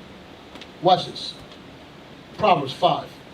So after today, if any of you all, and I'm going to start with the sisters first, if you let any of these brothers get up in your head, and not all of them, well, let them get in your head, and you don't seek counsel, shame on y'all, you get exactly what you deserve. A brother in here is trying to talk to you or whatever. Oh, sisters, another thing. Stop looking for men out in the world thinking you're going to bring them to the truth. Don't do that. Let them come in and learn first. Don't think that you're going to, and brother, don't try to find a woman out there in the world that you're going to bring her to the truth. By marrying her. Don't do that. That's dumb. You're dealing with an unbeliever. That's fornication. But anyway. Also, too, one thing for brothers and sisters proving, sister proving a brother proving a sister. Don't be in here, you talk to one sister, you talk to one brother, you find out that, oh, they're not the one for me, and then a week later, you're trying to prove another brother or another sister. That's you having that provision inside of you, that's lust you're trying to fulfill as fast as you possibly can. That makes you a whore or a whoremonger. 2 at the same time. Because you're really not trying to prove them and become aged together with them. You're just trying to scratch that itch you got as soon as possible but you try to do it a righteous way, saying we proving each other, or you were just talking to him a week or two ago. Now you already proving somebody else. You ain't even giving yourself time to move on from the brother that you were supposed to be proving at first. You're just looking for sex, and you're gonna get jammed up in the worst way possible. I want to say something on that, on proving. There's a difference with being cordial with one another, I'm talking about the opposite sex. There's a difference between proving each other, and there's a difference between betrothal. Being cordial is you talk to brothers. Hey brother, how you doing? Single brothers just talk. Proving is both of you are knowledgeable to the point that you both understand that we are going to find out what do we have in common. We're trying to find out something about each other. And in that you might find out he's not my type or she's not my type. And then you decide you want to, it's not going to work. Cool, no problem. All's fair. But what you should do from that is take a step back and then re-examine yourself and say, what is it about me that, or what is it about him? Let me go. What is it about me that maybe he didn't like? Or what is it about him that I didn't like? What did I learn from that in it that I should see that I shouldn't go that direction? Why did I see something in him initially? Was I driven by my lust? What was it? Because everybody read the Bible don't mean that they're your type. You can have a righteous man. There's nothing wrong with him. He's just not your type of man. Or she's not your type of woman. And there's no harm, no foul. But you should always, if you're at the proving stage, at least step back and re-examine. Because if you don't re-examine or take a good hard look at it, and you move on to the next woman or the next guy, you're going to make similar mistakes. You got to ask myself, why did I get to that point where I decided not to? Or how did I get to the point to even say, let me prove it? There was something he said or she said that made me consider. And now I'm seeing a side of them. And I have to make sure that I don't, maybe there's something, a vibe that I give off, that I attract that kind of woman. It's self-examination. And I think that's what the officer's trying to tell you. Stand back for a second. Ain't no rush. Trust me, he ain't going nowhere. It's not a rush. It's not a rush because these decisions you're going to make is going to be lifetime decisions. Listen, the children that are born to you, that's the God's will. The person you choose is what you chose. And that is the single biggest decision you will make in your life, is who you choose as a spouse. Hope you understand that. Because it's forever. So if you make the, I would think that would be slow. You better take so much time, investigate, reinvestigate, get in an argument, see how she handled it, see how you, cold showers. Yeah, whatever. But boy, I can't imagine people getting betrothed after a couple weeks, a couple months, and they betrothed. I'm like, wow, boy, you really a gambler. I pray this works out for you, but boy, you know you two don't even know each other, right? Proverbs 5? Yeah. Proverbs 5. 5:15. Proverbs chapter 5, verse 15. Drink waters out of thine own cistern, and running waters out of thine own well. Let thy fountains be dispersed abroad, and rivers of waters in the streets. Why can't I'm in 6, that's why. Read on. Verse 17. Let them be only thine own, and not strangers with thee. Right. When it says drink waters out of thy own, give me that. And I want what's what I asked before about youth. Ecclesiastes 9. No, you stay right to that. Get Ecclesiastes 9 for me. Read that again for me, officer. Proverbs chapter 5, verse 15. Drink waters out of thine own cistern, and running waters out of thine own well. When it says drink waters out of thy own cistern, meaning deal with your own woman. Deal with yours. The grass is not, but the grass ain't green on the other side. Y'all be getting disenchanted with your spouse. Well, you chose her. It said, drink water out of thine own cistern. Read on. And running waters out of thine own well. Read on. Let thy fountains be dispersed abroad, and rivers of waters in the streets. Read. Let them be only thine own, and not strangers with thee. And don't go deal with strangers outside of your wife. Read on. Let thy fountain be blessed, and rejoice with the wife of thy youth. With the wife of your youth. I'm going to tell you, for those that are married, newly married, the years go by quick. I know y'all don't see it because you're young, but the years go by quick. And one day you're going to wake up and you're going to realize you're 20 years into it. You're like, damn, what the years went by? Make good memories. And whatever bad memories you have, you better compound it with good ones now. Because life is short. Now, you can have 20 years of just headache or make it right. But at the end of the day, you two together. But you're going to wreck the marriage. With the wife of thy youth, read on. Verse 19, let her be as the loving hind and pleasant roe. Let her breast satisfy thee at all times. Let her breast satisfy thee at all times. And be drink water out of thine own system. Read on. And be thou ravished always with her love. And be ravished with her love. Well, sisters, I want to say this. For that man to be like that, you got to be pleasing. You got to have a smile on your face. You got to come in the house and warm his heart. You can't come at you like this. You got to be nice. You got pleasant words. You know you can move that man to greatness or you can tear him down. And vice versa. It's not but one way. This way, your love will ravish him. He wants to ravish you, but if it's always complaint and nagging and negativity and nothing good, it's like, come on, man. Please. And then here comes the strange woman. Because right now, she's going to be there to console him. Solace him. Give him no reason to look nowhere else. Y'all believe, generally, that he don't got no choice. He's stuck with me because he can't have another woman.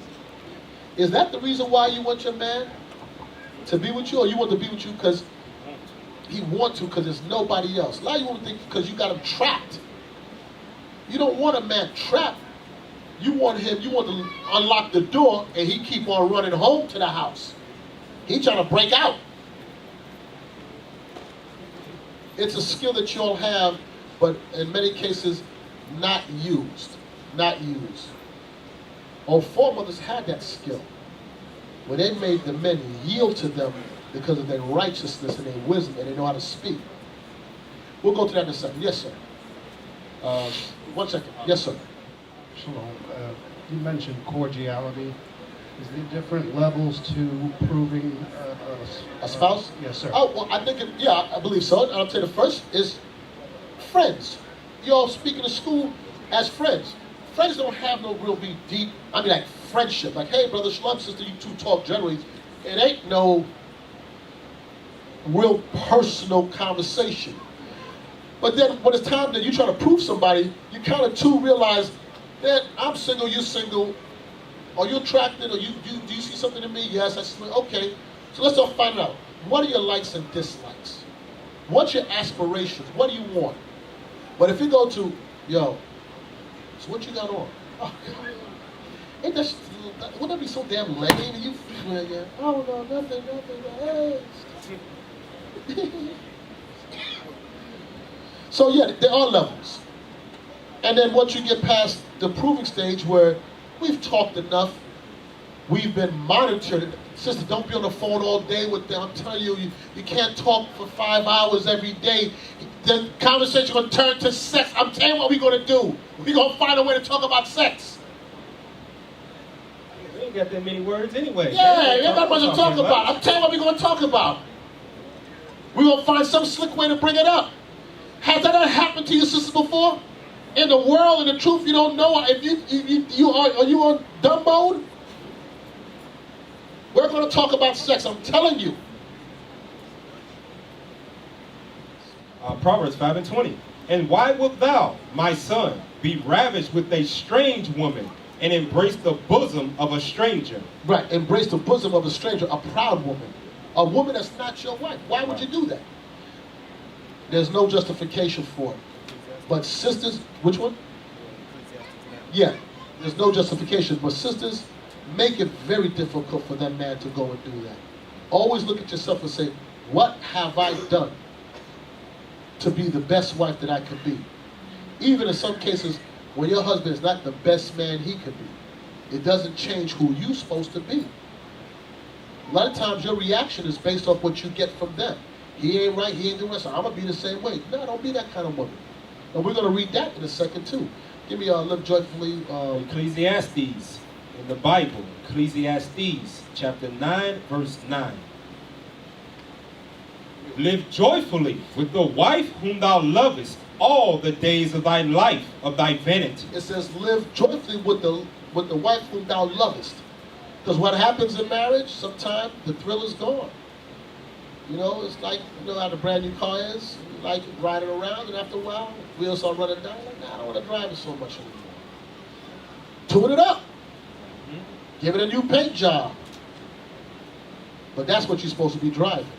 It says, live joyfully with the wife of thy youth. So it's not living with your spouse, but making joy. Because you can live your life and be miserable in life with that person. How do you make it joyful? All you putting forth, men, all you nurture, okay, sidebar, men. If you have a reoccurring problem with your wife, when I say reoccurring, I'm talking about years of the same problem. Start examining yourself on, have I been teaching her diligently to get a different response? If you haven't been teaching her diligently, meaning if she's fully rejected the Bible, it is what it is. But if you haven't been teaching her diligently, you can't expect a different response from her. She doesn't know how to give it because you didn't put the information into her to draw from. So then you find yourself arguing with them, and ain't no Bible open, and you're looking for solutions. What will come about will be fatigue. You'll be looking at the clock, it'll be 9 o'clock, you'll be arguing, it'll be 11:30, you'll be arguing, it'll be 2 o'clock, you'll be arguing, and you're like, I gotta get up for 5:30 for work. You're like, tired to go to bed. And there'll be no solutions. Who's been through that before?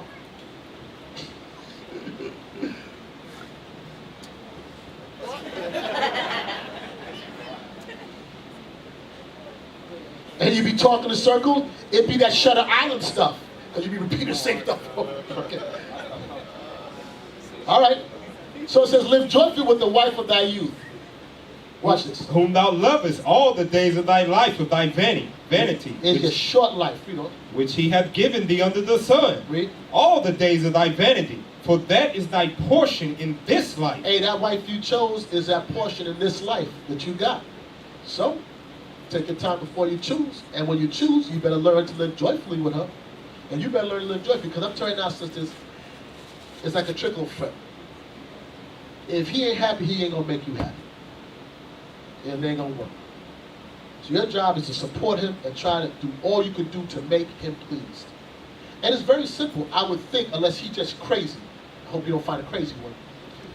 For the most part, if you would do what your husband's asked of you, like it's the most important thing in your life, he asked us and you do it, there's nothing for him to argue about. But if you don't do it, and he argues, don't be surprised. Yeah, I want you to take out the meat to cook for Sunday. I want it out, Friday afternoon and season and put it in the refrigerator. And every Friday the flipping meat is in the freezer. I mean, years of the same thing. I want the meat out to cook. Why you let you be the line in the house? I've been asking you for the last 3 years the same thing. Take them. How about if the meat is out on Friday? There's never going to be an argument. So you can wake up in the morning, Friday morning like this. All right, the meat has to come out. You just know because you want to please him. Now, if he's arguing, that Negro is crazy because there's nothing to argue about. Why you? The meat is out, babe. I did that. Yes. Look, he got spirits on him. All right, sweetheart, no problem. I want something to drink. Would you like ice? Or you can say, what you want? Then the argument on, just keep on going. Here you go. I want something to drink. He mad. You don't say nothing. You go. Why do that? Say, my Lord, here's your refreshment. Hold on 1 second. Cover my head. Most High Christ, bless the drink for my husband, please. You'll cut him at the core. You'll cut him at the core. I pray for it for you. You don't even gotta worry. I pray for it for you. You won't even understand. And then later you come back and say, sweetheart, can I get the card? He's gonna be hard to say no. But if you go like this, and it'd be lukewarm, it'd be tap water, warm tap water, nigga. And then you come later, I need some money. Man, move from me, man. Watch this, 1 Peter 3. 1 Peter 3, that's what you holding? Yeah. You want some? You want some? All right, First Peter 3. You know, I share. You don't feel like when you ladies gonna learn to work with you God? I ain't talking about no sex. You gonna learn start using your heads. Y'all never gonna win against him. He the Lord of the house. You gonna argue. You always gonna come out a losing end. So there's more than one way to skin a cat. 1 Peter chapter 3, verse 1. Likewise, ye wives, be in subjection to your own husbands. That's where your problem is. 1 Corinthians 11 and 1. Give me that. The order. 3, 11 and 3 is. 1 Corinthians chapter 11, verse 3. But I would have you know that the head of every man is Christ, and the head of the woman is the man, and the head of Christ is God. That's the order. That's the order divinely sent down by God on the earth for us to follow.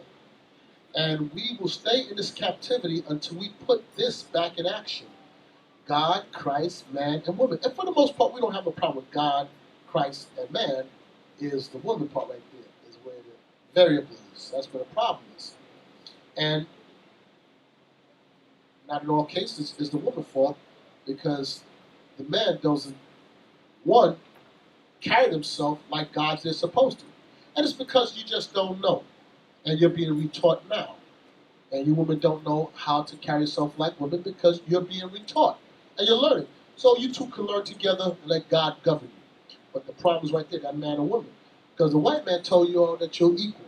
And he'll pay you more money and he'll give you more privileges than the man. So you all decide to raise up against us. Because the white man has made the black woman his lieutenant. And you all love it. They've taught you. You ain't above us. You ain't equal to us. And that was God's choice. What you want me to tell you? Now you can either ride along with us, and we can do this together, or you can fight against us, and we can stay in this captivity until you figure it out. But it ain't never going to change. It is what it is. Go back to 1 Peter 3. 1 Peter chapter 3, verse 1. Likewise, ye wives, be in subjection to your own husbands, that if any obey not the word, they also may without the word be won by the conversation of the wives. It says that this woman, it says, likewise, you women be in subjection to your own husband. That if any obey not the word, meaning the husband, if he's not right, then he might be won over by the way you carry yourself. So you may have a husband that may not be right in the way he's dealing, but it's your responsibility now to win him over by your conversation. Not for you not to come out the spirit, so you could be absolutely right and absolutely wrong by the way you handle it. So now you got in the marriage with a man, and you realize he got layers of problems. Now you could be that woman that resists him and argue, or you could sit back and say, you know what? Okay. This is the cards I'm dealt. I'm in a situation. I better grow spiritually now so I can start trying to help this man along his journey. Or I'm going to spend the rest of my life in problems with this man. He's stupid as hell. But you know what? I'm not going to say to nobody. I just know that myself. But it's all right. He's my stupid man, and I'm going to guide him up in these scriptures to make. But I'm not going to tell him this to. I'm going to tell him he's great, and I'm going to show him how great he is. I'm going to nurture him. That's skill. Or you can tell him that he's stupid and have problems. Men, you can have a wife, but you got to guide up. And sure, you know, boys, you don't know this. I'm about to guide her. Or you could just beat her down and not raise her up, because you need her to come up to where you at. Oh, hey, let me help everybody out. This is the playing field right here. You just got to open it so black what's inside of here. That's all you got to do. It's simple. So y'all be arguing like this with the book closed. Hours of wasted time. Hours. But let me explain. But no. Can I speak? Can I speak? And ain't nobody reading no Bible. Can I speak? Yes, but you never listen to me. But hold on, I'm trying to explain. No. Let's read it. Verse 2. While they behold your chaste conversation, coupled with fear. Watch this. Jump up to chapter 2, verse 18. 1 Peter 2, verse 18. Servants, be subject to your masters with all fear, not only to the good and gentle, but also to the froward. So watch why I'm going up here. It says, a servant be subject to your master, to the good master or the bad master. Read on. For this is thankworthy if a man, for conscience toward God, endure grief, suffering wrongfully. Now it says, for this is thankworthy if a man suffer for conscience toward God, endure grief, suffering wrongfully. So you're suffering wrongfully as a servant. And this is thankworthy with God. Read on. Verse 20. For what glory is it if, when ye be buffeted for your faults, ye shall take it patiently? But if when ye do well and suffer for it, ye take it patiently, this is acceptable with God. So if you get buffeted for something you did wrong and you take it, so what? But what is it when you get buffeted and you didn't do anything wrong and you take it patiently? This is acceptable with God. Chapter 3, verse 1. Likewise, ye wives, be in subjection to your own husbands. Even if you got a husband that's out of order, you still got to be in subjection to him, just like the servant got to be to their master. Likewise means exactly like you read before. You got to do the same thing. So minimize the chance that you're in a situation with a man that's walking wrong. Be patient. See how he handles himself. See if he's one of those brothers that's violent, can't control himself, yells. You're not going to find out first because we're going to say we're going to hold the door. We're going to do everything. I keep on saying the same thing over and over again. You got to have a little problem before you get married with him. It says in marriage, we just read that, Trouble in the flesh. there's trouble in the flesh in every marriage. So before you get there, and you two trying to find out where you at before betrothal, you talk enough that you figured him out and you see what she's about. Y'all investigate it. And then you make the best educated guess that you can make based on multitude of counsel. The scripture says that a multitude of counsel is safety. So if it's something of God, men and women, all the leadership will say that's a good move. I see that. Y'all took some time, you talk, okay, yeah, he's in a good place. Yeah, she's in a good place. If somebody said, I'm not too sure, and you say, okay, pump the brakes, let me hold back. But the day you say you betrothed, oh man, it's over. You say like back in the world, you get engaged and break up. Once you two say you two betrothed before everybody, we know that, that's it. There's no do-overs. Do you understand that? That's before he even sleeps with you. Do you understand that? So you can be betrothed 20 years, and there's no coming out of it. Why, brothers, is she's stuck with you, bound to you, just off of betrothal. Why is she bound to you? Brother Amir. Scripture says if a man vow, like you gotta hold up to it. Not really, because we're talking about marriage. It's somewhat, right? Any other brother? No. Got a inkling. Obadiah. Eli. She's already chosen by him. Somewhat. I'll give you the answer here. Because what happens when you two say you are betrothed, now you are saying she's my what? She's my wife. So the only thing that is keeping you from consummating the marriage, because you already said, I'll betrothed, she's mine, is what has to happen in between you before you lay down after you betrothed. Brother Rasmus. The paperwork. So when you said me and her are betrothed, you said we getting married. We only waiting on to sign the papers to consummate the marriage. That's why you can't you can't put him away once he say we betrothed. You just waiting on the paperwork to finish it off. That's why. Now you could be betrothed for 20 years, and you can't move forward. So now you went and got betrothed with the man. And the brother's like, which I don't know who he is because he's not going to do it. But he says, you know what? I don't want sex. I'm going to give my life to God right now. You stop. Let's read it. 1 Corinthians chapter 7, verse 36.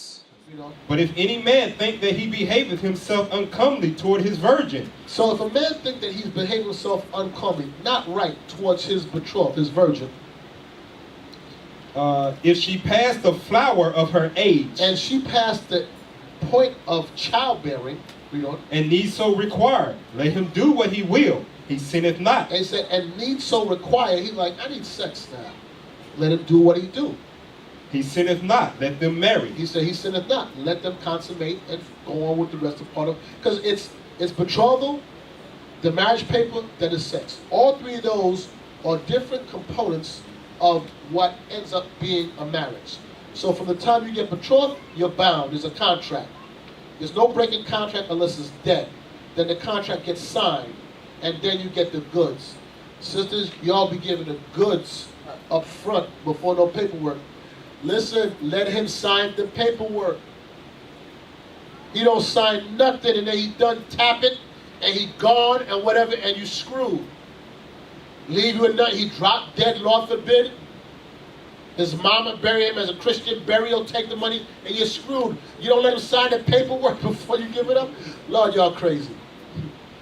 So after you betrothed, and he trying to talk in your ear and lay you down, you should be laying down like this with the paperwork and a pen. Sign this first. Put it right. Do this what you do. Put it right in front of him, right here. Sign. No. You can't even see it. Sign it first. Guy do me like this. He like this. He take that pen and crumple it. Yo, what's up?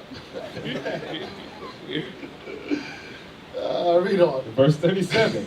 Nevertheless, he that standeth steadfast in his heart, so if he stays steadfast in his heart, read on. Having no necessity, he have no need of sex, read on. But have power over his own will. He can control his sex. He don't need it. And hath so decreed in his heart. And he decreed in his mind. That he will keep his virgin, doeth well. He said, I'm going to keep you a virgin. I ain't never going to do it. So guess what? You locked. So the day you get me here and says, I want to make it, brother get me and say, I want to make an announcement. Me and so-and-so are betrothed. That day he said that, you better be like, oh no, we not. I didn't speak to Officer Carr about that. I don't know what he betrothed to something, but not me. Oh, but if you say yes, Lord, that day we all hear that and we know it to be true. Don't come back next week and tell me, nah, I found out that it's not going to work out. And so what, Hope? You laughing. We serious about it. There's no turning back then. So the day he said that, you better be fully persuaded, fully convinced, after thorough investigation and getting counsel over and over again. And you're like, okay, I'm going to take my chance with this man. Okay, I'm going to take my chance because I spent time in getting to know this person, and there's nothing more I can know about them other than the part that comes after the paperwork. It's the only part of him I don't know. I don't know of her. Everything else I pretty much know. You understand that? Or do it your way. Let's see how it works out for you. Let's go back to where I was at Peter's. 1 Peter chapter 3, verse 2. While they behold your chaste conversation coupled with fear, whose adorning, let it not be that outward adorning of plaiting the hair, and the wearing of gold, or of putting on an apparel, but let it be the hidden man of the heart, and that which is not corruptible, even the ornament of a meek and quiet spirit. It says, I'm sorry, finish. Which is in the sight of God of great price. It says that you may win him over. Verse 3, whose adorning, let it not be the outward adorning, because you think that you can fix yourself up right, and that's going to win him over. Nah, if he's out of his mind, ain't going to win him over. It got to be a conversation. When he's acting like a fool and he's doing things wrong, you stay in order. He coming, he's out of spirit, you still do the things that was supposed to be done. Yes, my Lord, you know he's bugging right now. But I'm just going to do my job. No problem, my Lord. I'm just going to get it done. Yes, sir. Okay, what you need, this and that. All right, he's right. Okay, I'm just going to do what I got to do. It says, let it be the adorning, whose adorning, let it not be, I can't say. The outward adorning of plaiting of hair, and of wearing of gold, or of putting on of apparel. Read on. But let it be the hidden man of the heart, in that which is not corruptible. Listen what it says. Let it be the hidden man of the heart, ladies, which is not corruptible. It's very easy for it to be corrupted if he's not right. It will put a spirit on you that you ain't right now. Don't let him pull you out the spirit. You still stay right. Because, like I said, you could be right, but the way you handle it will make you just as wrong. So don't make it be the corruptible, but let it be the hidden man of the heart, meaning in here. He's not going to move you. That's why I said, don't be no dumb women. nah, he ain't gonna move me away from God with his foolishness. He can act up. I'm gonna stay right. I'm gonna walk right. Because at the end of this, that's him answering to God. Yes, he says that later on. It's a heavy chapter right here. And if he don't get right, I pray for him. But God may deal with him. Yeah, you read about that in the scriptures. I'm trying to, yeah, right. Remember Abigail? Yeah, Nabal was a fool. Nabal didn't want to get together. But she still saved his life. And she didn't embarrass him. She didn't try to embarrass him in front of his friends or whatever. And he never got it, he never fixed it. And then he dead, and David scooped her up. Some of you men ain't right. Be the next dude in here. You be dead off and gone. God forbid. The next man be scooping like, oh, I married David. But she stated her order, is the point.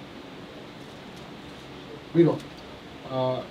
Even the ornament of a meek and quiet spirit. That's the point. That she has a meek and quiet spirit. Because some women, you can shut up. Well, I don't know about that. It's hard for them. But you could, for the most part, you could, I don't know. See that, man. You women can't shut up. Not all of you. Most of you. Like your mouth, that jaw reaction, it just keep on moving. You know, you react easy. You provoke easy. You have to respond. But let's just say you, for lack of better words, in a perfect world, you can shut up. Right? But in your spirit, if you can't be quiet. So in other words, you can look at him and be like, and your spirit ain't meek and quiet.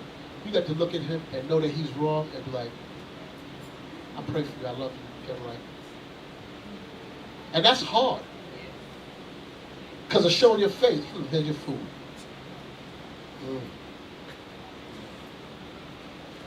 You know what that is showing? That you can control this. You can control your mind, that it doesn't show in your face. That's what Hadassah did with Ahasuerus. She couldn't stand his guts and the crown. But when she's in front of him, she kept the face. And she just did her job. Hopefully, if you do that, you can win him over. That's what said, you'll possess a power, if you know how to use it, that you can change and listen, we saw the women possess a power and made them sin. If you're righteous, if they could do that in wickedness, a wicked woman could do it. How much more can you do in righteousness that you can mold your man into what you need him to be for God? Not for you. Not for you, because that's what you all want to do. You all want to use the crutches and try to mold him to be what you want for him. For you. You better mold him for what he needs to be for God. And in doing that, he'll be right for you. That's right. Y'all be using that stuff and trying to mold him to make him into a friggin' puppet. Bring it out and put it back in and bring it out again for you. Y'all don't have the right mind. Raise him to be that God on earth. You need him to be like that. To make your marriage right. Because if you mold him to be what you want for you, you're a Jezebel.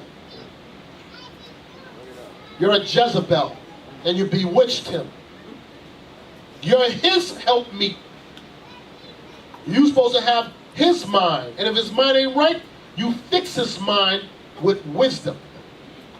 Oh, you live a bad marriage for the rest of your life. Where are we at? Verse 5. For after this manner in the old time, the holy women also who trusted in God, adorned themselves, being in subjection unto their own husbands. The women of past was like that. They was in subjection to their own husbands. You want to be a daughter of a certain DOS meetings? Can I ask a question? Which one of y'all go to DOS meetings or Titus 2? What you all call it now? Yeah, you all be in it, right? Titus 2. Why you all be crying at every meeting? Every meeting have somebody in there crying. You know, you come on. It's what I cry for. Life is that bad. Your marriage just be that bad. You all be crying. Your chest, I can't stand it. I'll be telling my wife, every time I see the meetings, there's somebody in there crying. And some of y'all be going, let me say something. Oh, God, I got supposed to say. Sisters, be careful what you be saying to them daughters serving me. I'm telling you, some sisters be giving up too much information. I'm telling you, be talking too much. It's going to come back to bite you. I heard her times, and I was like, oh, God, if her husband know what she just said, Lord, I'm telling you now, listen, have a council of one. Certain things you express, I understand you want edification, but some don't be edification, some will be masked with venting. Yeah. And I be hearing it, and I be laughing. I want to tell some husbands, boy, if you know what your wife was just saying in there, love, boy, you won't be talking too much. Run your mouth. A silent and loving wife. The gift of the Lord. Yeah. Verse 5. For after this manner in the old time, the holy women also who trusted in God, adorned themselves being in subjection unto their own husbands, even as Sarah obeyed Abraham, calling him Lord, whose daughters ye are, as long as ye do well and are not afraid with any amazement. The amazement that you're not afraid, because the world's a certain way, one way, but you're gonna be in obedience to young men, and you men gotta be good men. Just like they got problems, you got problems. How if you don't even know? Some of you men be grown men. I always say this about the video game. It's hard for a woman to look to you as her lead, her guide, and you're a big clown. Play, everything is play, game, video game, and come on, man, mature. No, I can't say that. Well, yes, I can. Be that serious man, Astoria man that she looked to as a guide. But if she don't see like that, she may not say it, but she always please, man.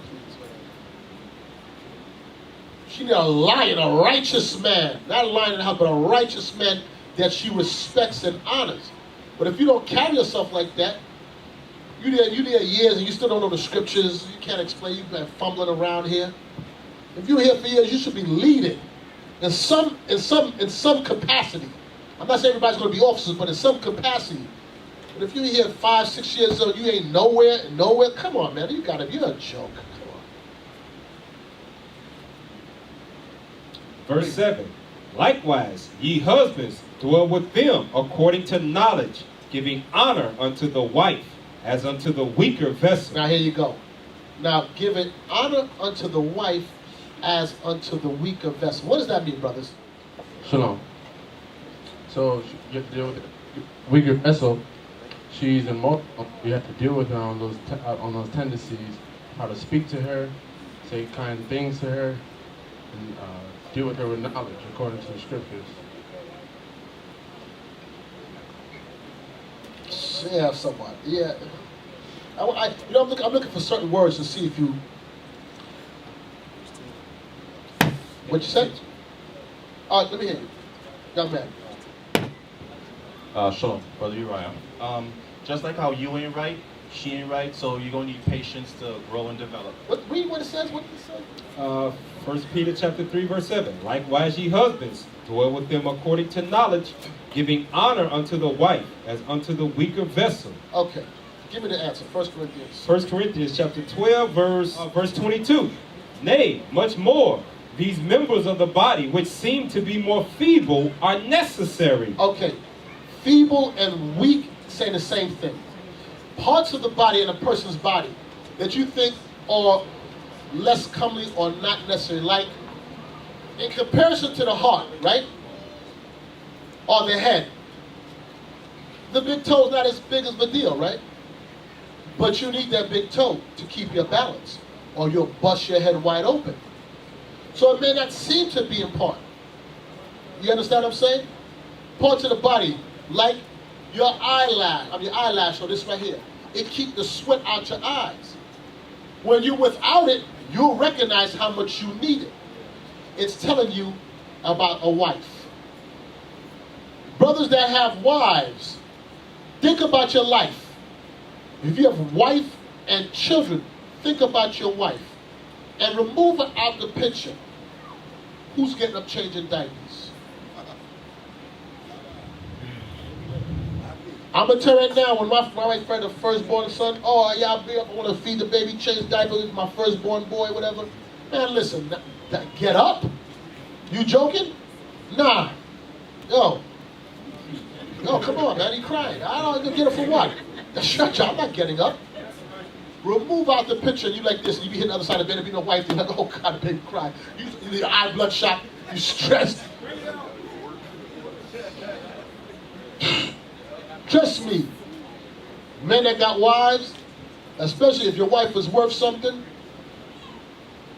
You don't want to do it without her.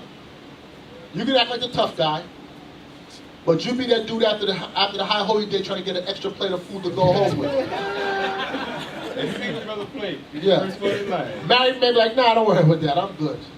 Oh, she gonna come tomorrow anyway. Brother be taking 3 and 4 plates for the next 5 days. You sit on a little couch in the living room by yourself, do that shit in the microwave like this, like this. When you got a wife, like, nah, so get rid of her and see what happens. The parts of the body that seem to be more weak or unnecessary is most necessary. He that getteth a wife, yes, begetteth a possession. She's necessary in your life. Just don't make her your world. You're her world. You understand that? Let me hear it. Verse 23. And those members of the body which we think to be less honorable, that's right, upon these we bestow more abundant honor. Okay, upon these, I'll give you an example now in the body here. Okay, I walk through the door, everybody want to stand up and listen, I ain't the big one here. You know who the big ones in here is right now that you get the more abundant honor to? Because after I sit here and eat and leave, there's some brothers that staying back and cleaning this place. There's somebody gonna keep that bathroom clean. They the one, because who want to come in next week and the bathroom got skid marks in it, there's food all over the floor. That's the one that's keeping this. I'm telling you, the strength is within the body. It ain't here. It's there. This is the mechanics that keep it working.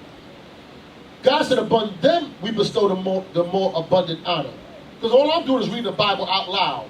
If you only here to listen to me, I'm going to sound crazy just talking out loud. You understand that? The greater you are, the more you become a servant to the people. So in a marriage, guess what? Your honor is you the Lord of the house. You're the man. Guess what? Your wife cook and make food, you get the honor. Damn, your wife can cook. Look what she made. Look at this. Oh man. She do this, she saw that, oh, your wife saw that garment, you get the praise. But guess what? Remove out the picture and see how your life changed. You understand that, brothers? Yes, sir. All right, so don't think it's all about you all bad. Nah. You ain't always all bad. You just most of the time. I'm just joking. Read. Go back to Peter. 1 Peter chapter 3, verse 7. Likewise, ye husbands, dwell with them according to knowledge, giving honor unto the wife as unto the weaker vessel. Now you understand that, right? So you're supposed to love her. If she's doing right by you, you do right by her. Read on. And as being heirs together of the grace. What? As being heirs together of the grace of life. So if you're heirs together with the woman, you better bestow upon her the more abundant honor. Because you two are doing this together. Brothers be acting like, nah, I don't need her. I'm like, I don't need her. Yes, you do need her. If you want to build your house. Now, need it to the point that you're going to run at your witch fund? No, not that. But when you come home, you want your place tidy or things done or whatever you want to do, you need her. Because you two are building a possession. She's joint heirs with you. Read on. That your prayers be not hindered. And then you wonder why things don't work. And that's why your prayers are hindered. Read on. Finally, be ye all of one mind. Husband and wife, be of one mind. The one mind is his mind. A wife after thy mind. Sometime, brothers, I want you to listen to me clearly.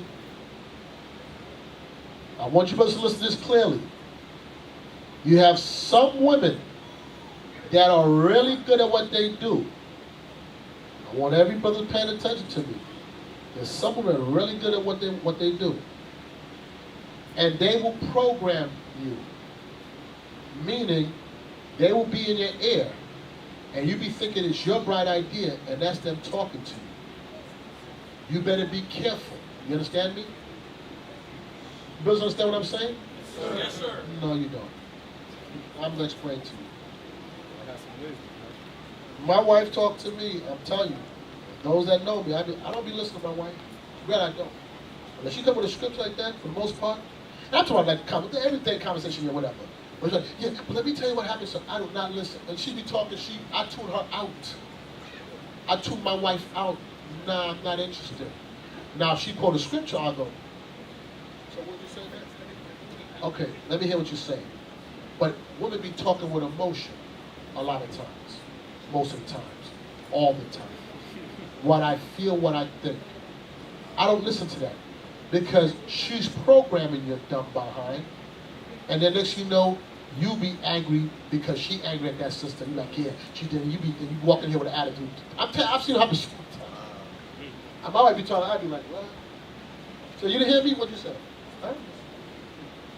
No. Yeah. Well, she said, forget it. Yeah, that's right. Forget it. Because because I felt she was talking, and and I'm telling you how, and I was thinking about, now I got a phone call. Yeah, there'll be nobody on the phone. Like, most high Christ blessed. I'll be saying nothing. And guess what? She put that spirit on you.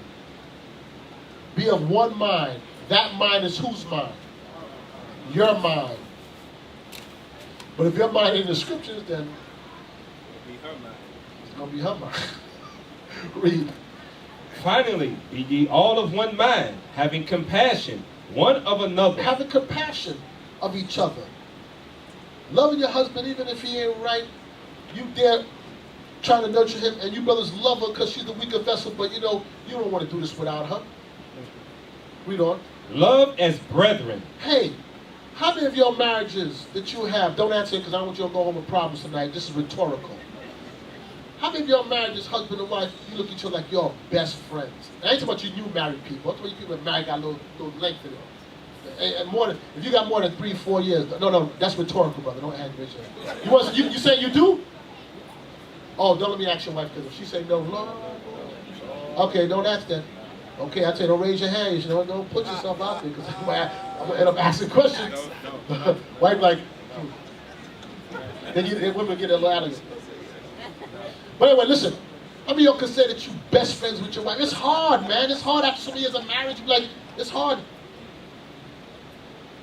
I'm telling you, it ain't as simple as saying the two shall be one flesh. It's a job. You got to work at it. So it's going to be trouble in the flesh. You got two separate people that's coming together, and she got to have a mind like your mind. And your mind got to be a mind after Christ. It can't be your simple mind. It got to be mind after Most High God, Most High Christ. And meshing two people together. Love as brethren, where you just want to kick it with her. A lot of times you're trying to get away. Sidebar, that does not mean that you be up on your wife 24 hours a day, and everywhere you go and you be at the Sabbath service, she be standing over your shoulder. And not go sit over there, man. With the women. Yeah, with the women. Oh, you over here. Some of you guys there's got to be a balance. I'm telling you. Because some of you men be, your wife, I know a brother, man, oh gosh, he's playing golf. Every time he hit the ball, he calls wife. You're looking like, yo, y'all just hit it. I'll call you back. Next one, yo, it went in, I'll call you back. Yo, this is not real. Some of you men like that. Wife behind you, every minute behind you. But it says above a friend is a husband and wife. Your wife's supposed to be your best friend. It says friends like brethren. Because you know how brothers are. Yo, what's up? Let's go to camp after, let's go get something to eat. Let's talk, you want to hang out? That's how it's supposed to be in a marriage with a husband and wife. That's what it says, love as brethren. Yeah, bring it up. That goes back to the living joyfully with the wife of thy youth. You gotta have that brotherly love between a husband and a wife. Sometimes you get in marriages and been a while, you can't put no number on it, but you stop doing the things that first made you gravitate toward each other. Now it's just we bound by the law. That's it. We bound by the law. We don't go nowhere no more. We don't go to. We used to go to. I'm Judah. So where Judah brothers go at? Where we take all our women when we try to impress them? Not in the world. We don't take them to church. I'm gonna ask for you. Huh? Go ahead. You take them to your mama's house. Go to Applebee's and we go to Chili's. You know that? Come on, y'all know that. Act like that, take y'all out to damn Applebee's and Chili's. y'all live there? Wait, say Miami what? In Miami, we taking the Red Lobsters. Oh, Red Lobster. Garden, yeah. They got money down here. Yeah. I'm from Kentucky. We went to Dago Applebee's. We went to Olive Garden. Me and Zahara once or twice. But we was in Chili's all the time. But you know what? Whatever it was that made it fun for y'all, Still do that thing. You got it. I'm telling you for men on all sides. Maybe not all men, but I'm speaking for myself. You get disconnected from that stuff because you get caught up with everyday life stuff, and you kind of lose focus on that. I done got the milk, you know, whatever. I'm good. I'm not, but they need that stuff. I'm just saying we need it, even though we don't think we need it. We do need it. I'm telling marriage is a work for those that have been married. For you young married people, it's a job. It really is a job. So what the officer was saying, what was it that made it happen? Don't forget that and keep trying to rekindle that. Because you will get lost in life. With children and work and the church, you get lost. You forget that part of it. It says like as brethren. Brethren, yeah, that's what. So brothers hang out. Do you hang out with somebody you don't like to hang out with? No, you don't hang out with nobody you don't like to hang out with. But brothers, we ready to get together all the time. Right. Lord said, do that with your wife too. And why do you always get together? Because you all have the same mind. You're about the scriptures. You're about the same thing.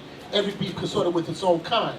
So with the wife, when it says as like brethren, you got to have the same thing. Your interest got to be his interest. If he's history, you want to learn everything. Listen, sisters, use your wisdom. He like to teach about prophecies. Look at the news and say, babe, I saw they was talking about North Korea today. You know, can you edify me? Even if you know the flipping answer already, damn it. Did y'all get that butter, sisters? Damn y'all. There's a lot of butter right there that was spread. Pay attention. So learn that. So then when he come in and you already know the answer, what about North Korea? You already know the answer already. But I want you to show me, teach me a bit. And he like, yeah, that's right, let me teach you. Hold on. Look at my Bible. But hold on, babe. Before that, I need you to, look, here's your food, I got it ready. I want you to eat and be strong, you know? Yeah. And as he teaching you, you done got the precepts. You know it. You're like, yes, my Lord. Yes. Y'all be like, I know that already. You went over that before. Why are you reading it again for? You're like, y'all about to go, hey brothers, you ready? Let's go to camp. It'll be 2:30 in the morning. You're like, let's go to camp. Finger wretched woman. You know? Let's go hand out flies. 2:30 in the morning. You want a reason why you're not home yet? Nah, we out here doing God's work. Nah, when you coming home, I'm not sure. Women, use your wisdom. I'm telling y'all, make it happy. Make it happy. Like brethren. Whatever his mind, be happy. Can I tell you something? I'm sorry, Benton. There was a generation ago, and I'm not going to take no shots at no tribe, even though I want to stick it to Judah, but I'm not going to do this. But there was a time, I know all you elder Benjamites, all you elder Levites, and even the elder Judites. If there's any, is there any elder Judite women here? One. Okay, here we go. There's a J. Two. Now watch this, I'm going to say to them. There was a time when a woman understood how to win over a man. And I'm going to do it plain and simple. She knew, and a man back then had sense, she knew it wasn't just about sex. She had to sell herself. I can cook. I can clean. I can sew. You would go over and meet her family to meet her father, and she would cook the meal. She would sew her own dress. And the man, as perspective, would look and say, food tastes good. She sewed her own dress. She did her own hair. Okay. Y'all, Judites, I'm sorry, I don't mean to make it, y'all so tricking. I pay for your nails, I pay for your hair, I pay. I ain't taking you out to eat. Cook, let me see if you can cook. Can you mend my clothes? You put my clothes in the wash. You see the pants got a hole, and you don't even take it out and sew it. It is getting bigger and bigger. I should have to buy a next pair. I just bought it. That pants can last for 2 years, man. Y'all lost that. But it's for you elder women to teach these young women how to do that stuff. That's right.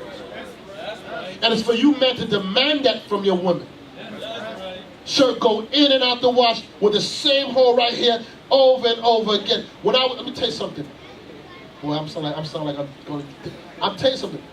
I don't know about all you men from the Caribbean, but when I was a young, I learned how to sew. You learn to tack your pants. My mother taught me those things. how to fix that yourself, how to get that like that. That's why a lot of Judeans be dependent on your woman. That's why y'all singing love songs all the time. I'm telling you. You're right. But hold on, let me get back to the point. We didn't learn this. I know they learned it. America corrupted you. And then when we came here, Benjamin Levi learned the same thing here in America, turned out the same way, and then take that crap back there. But anyway, here's the point. That you want to be lovers, brethren? Let him come home and see his garment fixed. That little one thing right here fixed. And he didn't ask you. Because you know what? Your mind is out there. He's representing your household. You're representing him. That's not how you two gonna be like friends. He gonna be a then when you ask for whatever, he can't tell you no. If he tell you no, he crazy. He crazy.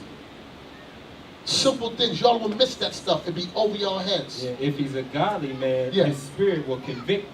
He be cut. Hey, man, I gotta get myself one over body conversation with the wives. Y'all will see that hole and don't fix it, get bigger and bigger. Like I didn't see it. If you did see it and you wash his clothes, shame on you. And if you did see it, didn't fix it, shame on you. Your whole being on this earth is to serve that man and be his helpmeet. And your whole being on earth is to serve Christ. What else y'all got to do? Be his lovers, brethren. Be pitiful. Be courteous, not rendering evil for evil. And that's what happens. Some of you men be bitter. Colossians 3:8, I think it is. Is that it? Bitter wife? Or be bitter not towards your... There's a Colossians 3. I know it's Colossians something. Just tell me out. Thank you. Colossians chapter 3, verse 19. Husbands, love your wives and be not bitter against them. And that's a lot of you men. You'll be bitter against them. Love your wives and be not bitter against them, rendering evil for evil. Let me ask you a question in marriage. What does that amount up to? You both rendering evil for evil against each other? Don't you know you all destroy? If you destroy him, you destroy yourself. You know if you destroy her, you destroy yourself, you destroy the marriage. Don't you know you two are bound together? So if one hurt the other, you hurt yourself. There's no benefit in it. Unless you see yourself a separate entity away from her, then wait a second, I thought the two that was bound was one flesh. How can you hate your own flesh? Go back. 1 Peter chapter 3, verse 9. Not rendering evil for evil, or railing for railing, but contrariwise, blessing, knowing that ye are thereunto called, that ye should inherit a blessing. That you are called that you can inherit a blessing together. Now I'm going to tell you, we talked a lot today on a lot of stuff. And I'll be honest with you, I'm not even halfway through right now. Marriage and who you choose and how you carry yourself before marriage is a topic that you can never teach enough. Hold fast what you heard. For you single ones, for you married ones, what you got to do. Hold fast, rehearse these things, go back over the scriptures. Give me Proverbs 18. Proverbs chapter 18, verse 22. Whoso findeth a wife findeth a good thing, and obtaineth favor of the Lord. It says, whoso findeth a wife findeth a good thing. You know what it means? When it says, whoso findeth a wife? Because you got to shift, you got to shuffle through all these women out here to find a good woman. It ain't easy. To find a good woman for you, meaning it says, make a help me. Like unto himself. Like unto himself. Because there may be a lot of good women out there, but she ain't the good woman for you, for what you need her to do.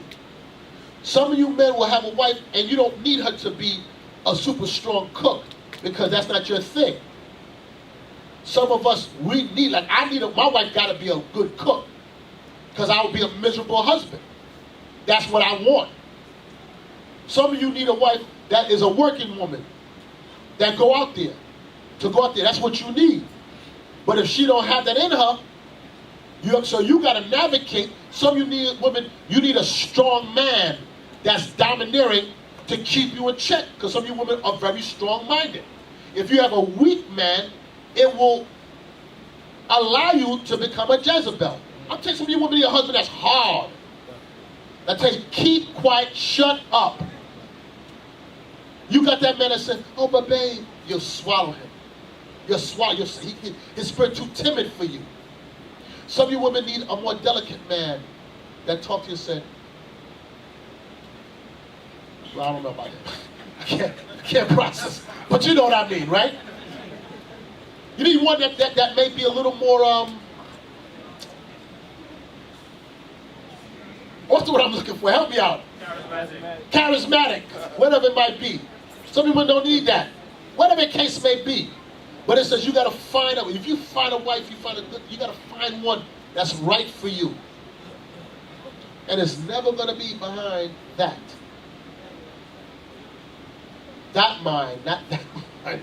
This mind. Read it again. Whoso findeth a wife findeth a good thing, and obtaineth favor of the Lord. And what?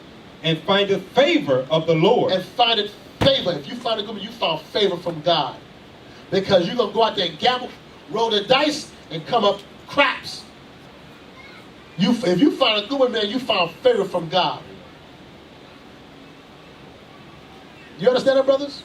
Yes, sir. Wesley, we'll wrap it up in about a few minutes. Go from that to Sirach 26. Let's go over verse 26. We jump back. Sirach chapter 26, verse 26. A woman that honoreth her husband shall be judged wise of all. A woman that honors her husband shall be judged wise of all. That's the kind of wife you have that honors you in word and in deed. She has to honor you. I'm telling you something. A lot of brothers, you'll be honoring your wife, which I'm not going to say is bad, but it'd be too much. And your wife will not reciprocate. Openly. Brothers be professing their love to their wives openly. And I will say that's Judah. Yeah, you know what I'm going to say. I ain't going to go into that's this. Judah. I've seen a bunch of betrothals. And Judah man said, I love you. With all my heart, mind, and soul, I give life to her. She's like, I'd be like, yo, take the mic and say something back. She's like, yeah, me too. Y'all Judas be taking a knife, cut, and pull out your heart and hand it to her. And she's like, just put it down right there. I ain't want to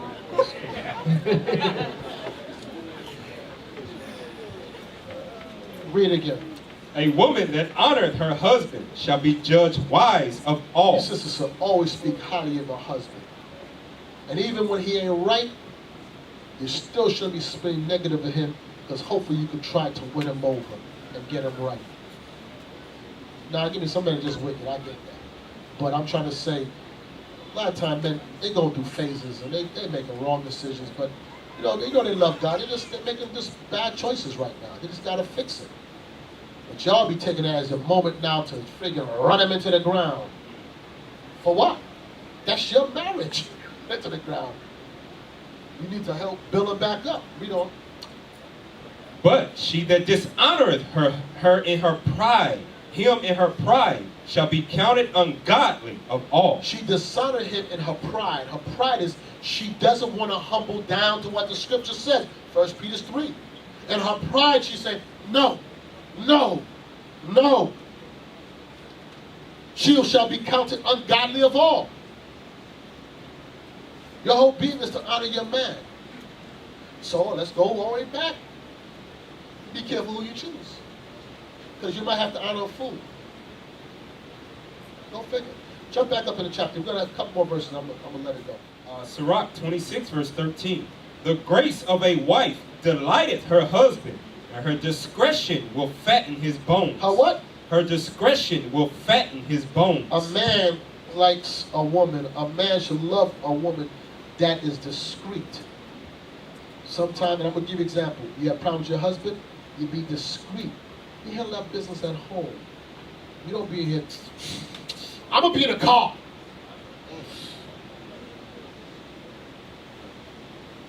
You wait till you get home to discuss whatever problems you have. You don't air it out. You use some discretion on how to deal. Y'all wear it all over your face. And then he got to embarrass you in front of everybody because you just played yourself. You put yourself out there. They're like, sometimes I be seeing stuff, I'm like, man, this is so simple to handle. Read it again. The grace of a wife delighteth her husband, and her discretion will fatten his bones. She will fatten his bone. Her discretion will make him strong. A silent and loving woman is a gift of the Lord. Lord, give me them gifts. Rain them down. Rain down the gifts to us, man. The silent and loving wife. A silent wife. I don't know if you brothers experience this, but one of the first big peeves is, yo, just keep quiet. Sometimes you all can't even hear wisdom because you all be talking. Just listen. There's an art to listening. There's an art to listening to understand, and then sometimes you just listen to respond. Listen to understand. But you got to be pulling scriptures, that person. Listen to understand. A silent and loving wife is a gift from God. Why is it saying it's a gift from God? Because it's hard to find a woman like that. Because most women are clamorous. They love to talk. Do you know it's hard to argue if you're quiet?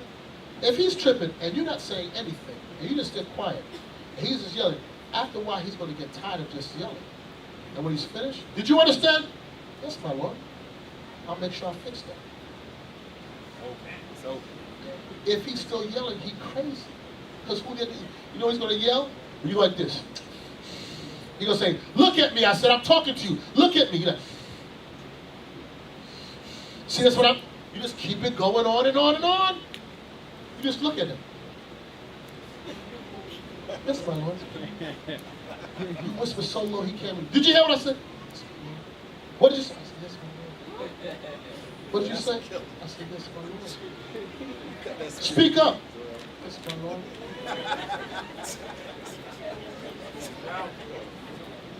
I'm trying to be that silent and loving wife. That's what you said. You be like, yes, my Lord. Yes, my Lord. We finished? No. A silent and loving woman is a gift of the Lord, and there is nothing so much worth as a mind well instructed. There's nothing more worth than a woman's mind well instructed in the laws of God. You be in them scriptures, you like, boy, he talking, let me act. And can I read something to you, my Lord? Oh no, when you read it, explain it to me. God. I hope y'all women will pay attention, because one thing all of us brothers in here, now the Lord done filled us with the Spirit of God, some understanding. Brothers, we love to teach. Right. Y'all see our classes, hell, that'd be 2-3 hours long, and we'll keep going if somebody don't tell us it's 9 o'clock, time to break bread. So just imagine if help me ask us a question at home, and we get to teach some more, and you listen. Man, that make a man feel good, boy. Here you go. Bring it out like you teach it. So I'm going to read Sirach 26 and 14 to tell you about... This is Sahara. Where's Sahara? Where you at? Where's Sahara at? It's in the back. Here goes Sahara. This what Sahara, what you got to do. Go read it. There she goes, Sahara. I'm going to be you right now. What? A silent and loving woman is a gift of the Lord. That means that... Hold on, let me can I use your highlighter, please? My Lord? I want to get that down. What you said, repeat it again? A silent and loving woman is a gift of the Lord. And it says there is nothing so much worth as a mind well instructed. Ooh, is there a precept that goes with that? Yeah. Let me find it. Hold on, let me find it. Do you understand? Sisters, I'm telling you, oh man, after that, after a couple, that's the precept. With that thin pen you have, I'm write that down there. Meanwhile, you done have it already for years, but he wants it, and then after that, you'll be best friends. You'll be best friends. Or you can keep on doing the way you're doing it now. Let's see how it works. You know? Okay. Break down some scriptures. Be like, man, I'm hungry. You want to go out to eat now? Yeah. He done broke down the scriptures to you. Like, man, I'm hungry. For some reason, he just ate an hour or two ago. Yeah. Let's go have somewhere to eat. Now, he says that. Let's go out. Now, I'm going to tell you. I'm going to give you the Trump one. He said, let's go somewhere. No, my Lord, hold your money. I want to make something special for you. You set him up, and then you hit him for the big dough later on. Then you think you're going to turn around, and then you sex him, and then you're going to turn around. He's going to be an idiot. He ain't going to be.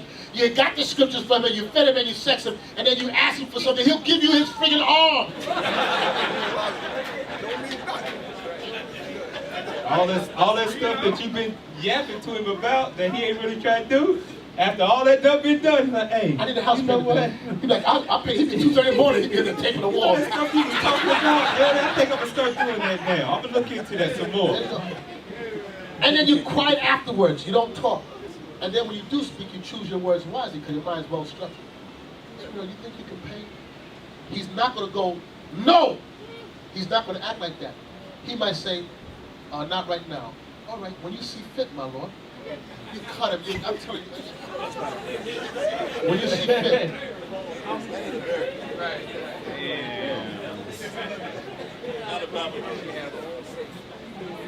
Proverbs 31, we're going to wrap it up. Proverbs chapter 31, verse 10. Who can find a virtuous woman? Well, that's the place to start at, boy. Can you give me the definition of virtuous? We pulled this before. That's why I say that's why God says study. It's a difference from reading and studying. Studying is when you say, okay, what is if I'm desiring to be the helpmeet to my Lord that God has ordained me to be, what does it mean for me to be virtuous? Where I can be everything he needs me to be. So he can do his job, I can do my job, we can rebuild this nation, and we can live joyfully while we still young. On into our old age, and we can be aged together happy. Virtuous. Let's go to the synonyms. You know what I want, straight to the synonyms. Synonyms of virtuous. Virtuous. All right, decent, ethical, honest, honorable, just. Stop. Go ahead, read on. Moral, nice. Say that one again. Nice. Just be nice, sisters. Just be nice. Proverbs 31 and 10. Who can find a nice woman? It's a nice girl. Come on, man. Be nice, man. Stop arguing. Stop talking. Come on, smile. If you're mad at me, don't show your face. We can work it out, but if you ain't gonna be nice, I ain't gonna be nice. And you wanna be indecent, I wanna be okay. In today's society, growing up how we are, we don't speak to each other. We see each other on the streets as a people. I ain't helping you. I'm for myself. But a virtuous woman, she's nice. She got a smile on her face. You come in the house after work, hey baby, glad you home. Glad you made it. All praises, God brought you back safe to me. You're like, Dad, I was praying that you make it home safe. Guess what he gonna do? He gonna walk right over there to you and give you that kiss. Like, I couldn't wait to get home too. I took the toll to get home quicker. Hey sisters, just remember this, those are married.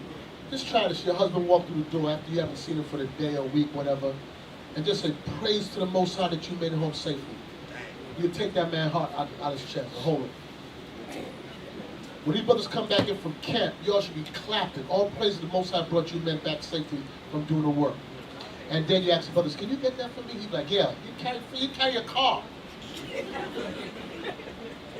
They come back, you're like, what you want, peanut butter and jelly or turkey sandwich? Hurry up, I gotta hurry to get the rest of the sandwich. What you want? I want both, damn it. And take the crust off of both of them. But wash your hands first. Read that again. Proverbs chapter 31, verse 10. Who can find a virtuous woman? Read. For her price is far above rubies. That's what I'm talking about, again, finding a wife. It's hard out there because all these women out in this world is ratchet, scandalous. It's hard to find them. He's telling you that they're a gem. But when you find that one, brother, you better hold on to her. And if you told me that's the one, and you took it now, you trying to tell me something different, I'm going to tell you you're a fool. Don't come to me. I don't want to hear that. Because I remember before when I was saying, hold on, he's like, nah, she's the one. And after you get it, you're like, nah, I don't know about that. Man, I don't want to hear that. Don't come. Don't waste your time to come to me. Don't talk to us a couple. Don't come to me. Nah, that's off again. I'm so severe. Go ahead. Don't come to me. Severus again. You gonna say, don't come to me either. We just pass it down to you. Nah, go. Verse 11. The heart of her husband doth safely trust in her. Why is heart trusting her? Because she has a mind after his mind. He know that she's not gonna do nothing dumb. She's gonna do exactly what he would have done. Because she thinks like him. She studied him and learned his likes and dislikes. How you in a marriage after so many years you don't know what your husband's likes and dislikes are? That's why you studying arguments for. You don't know that's gonna trigger him and you keep on doing the same thing that trigger him? You don't know what your likes and dislikes are? If you know what her likes and dislikes, you ain't gonna do the things that's gonna trigger her. And you ain't gonna do the things that trigger. Come on, man. Read on. So that he shall have no need of spoil. He won't have no need to step out nowhere else. She will do him good and not evil all the days of her life. She gonna do him good and not evil. Read on. She seeketh wool and flax and worketh willingly with her hands. Okay, now this is for us, Benjamin. We don't like no lazy woman. Levites, we don't like no lazy woman. Ephraim from Puerto Rico too. Gad too. All the tribes. I don't think, maybe not Judah, but that's, you know. Hey, listen. That's not true. Judah like a woman working. I take that.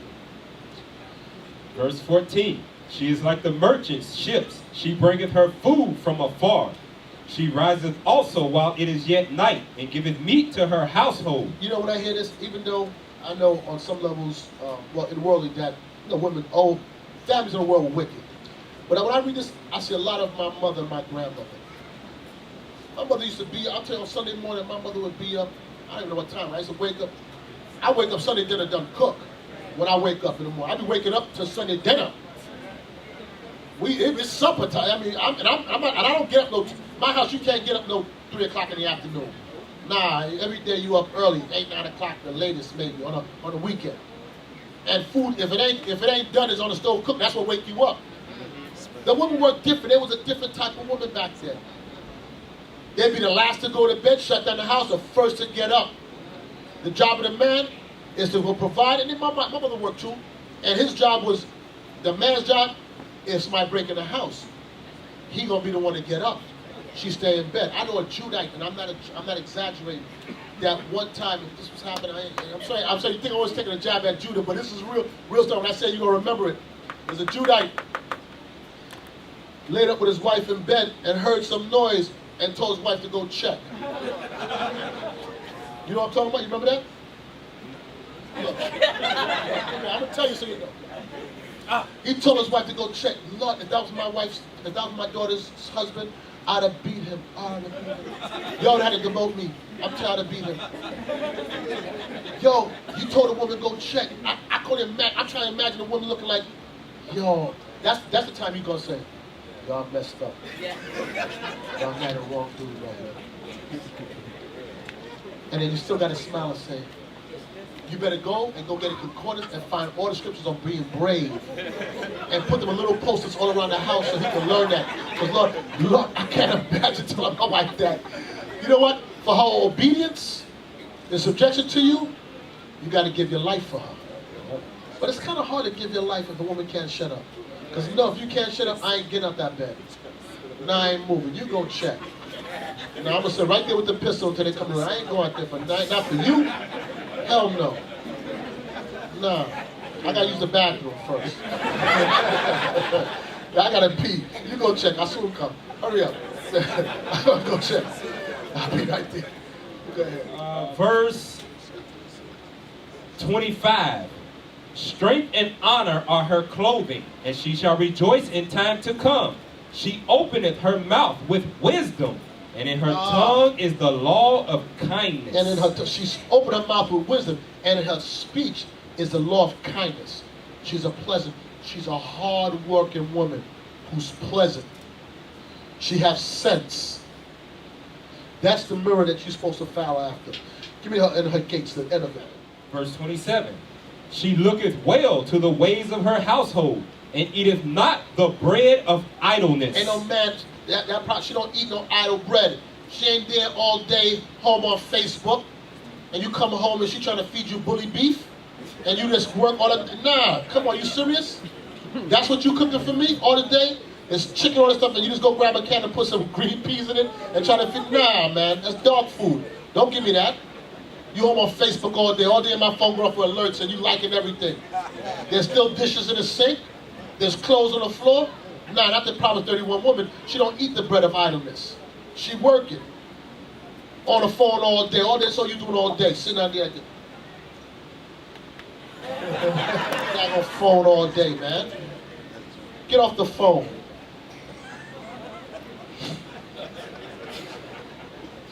Hold on. Read that verse again. She looketh well to the ways of her household, and eateth not the bread of idleness. Her children arise up and call her blessed. Her husband also, and he praiseth her. Watch this. It's Sirach 26 and 16. She don't eat the bread of idleness. The book of Sirach, Ecclesiasticus. I guarantee you, if he right now, he gonna be pleased. You be his best friend. Read. Chapter 26, verse 16. As the sun, when it ariseth in the high heaven, so is the beauty of a good wife in the ordering of her house. She knows how to order a house. And some sisters just don't know that, and they have to be taught that. That's what you elders are supposed to be doing. Teach them how to order a house. And some of you men need to want to work. Some of you men lazy as hell, don't want to go work.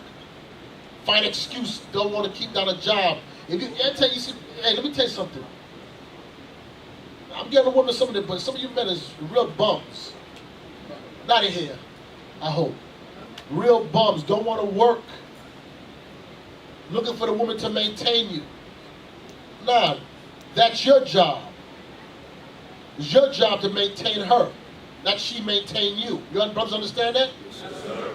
Then when you put your foot down, then when you speak, you got the right. But it ain't free. You got to pay for it. You got to be the one. It's hard to put down your foot and be the man when a woman maintaining you. Or you could contribute. And I'm not saying, I know sometimes the woman have to help support the household. I get that. But it can't be she paying all the bills and all you doing is paying a cell phone bill. You got to ask, but get 2 jobs, damn it. Take care of the house. Then you can put your foot down. Then you can make the demands. You know your sisters be laying up in the bed with your man, have your head in his chest, and know that dude is a bum. He be laying like big chest like this, and you know that dude don't want to go work. All you can do is play video games. Yo, come here, baby. Man, come off of me, man. What you mean? He's a bum. Or he know how to play his PlayStation. Fool. Okay, I'm done. I'm stopped. I'm finished. Any questions?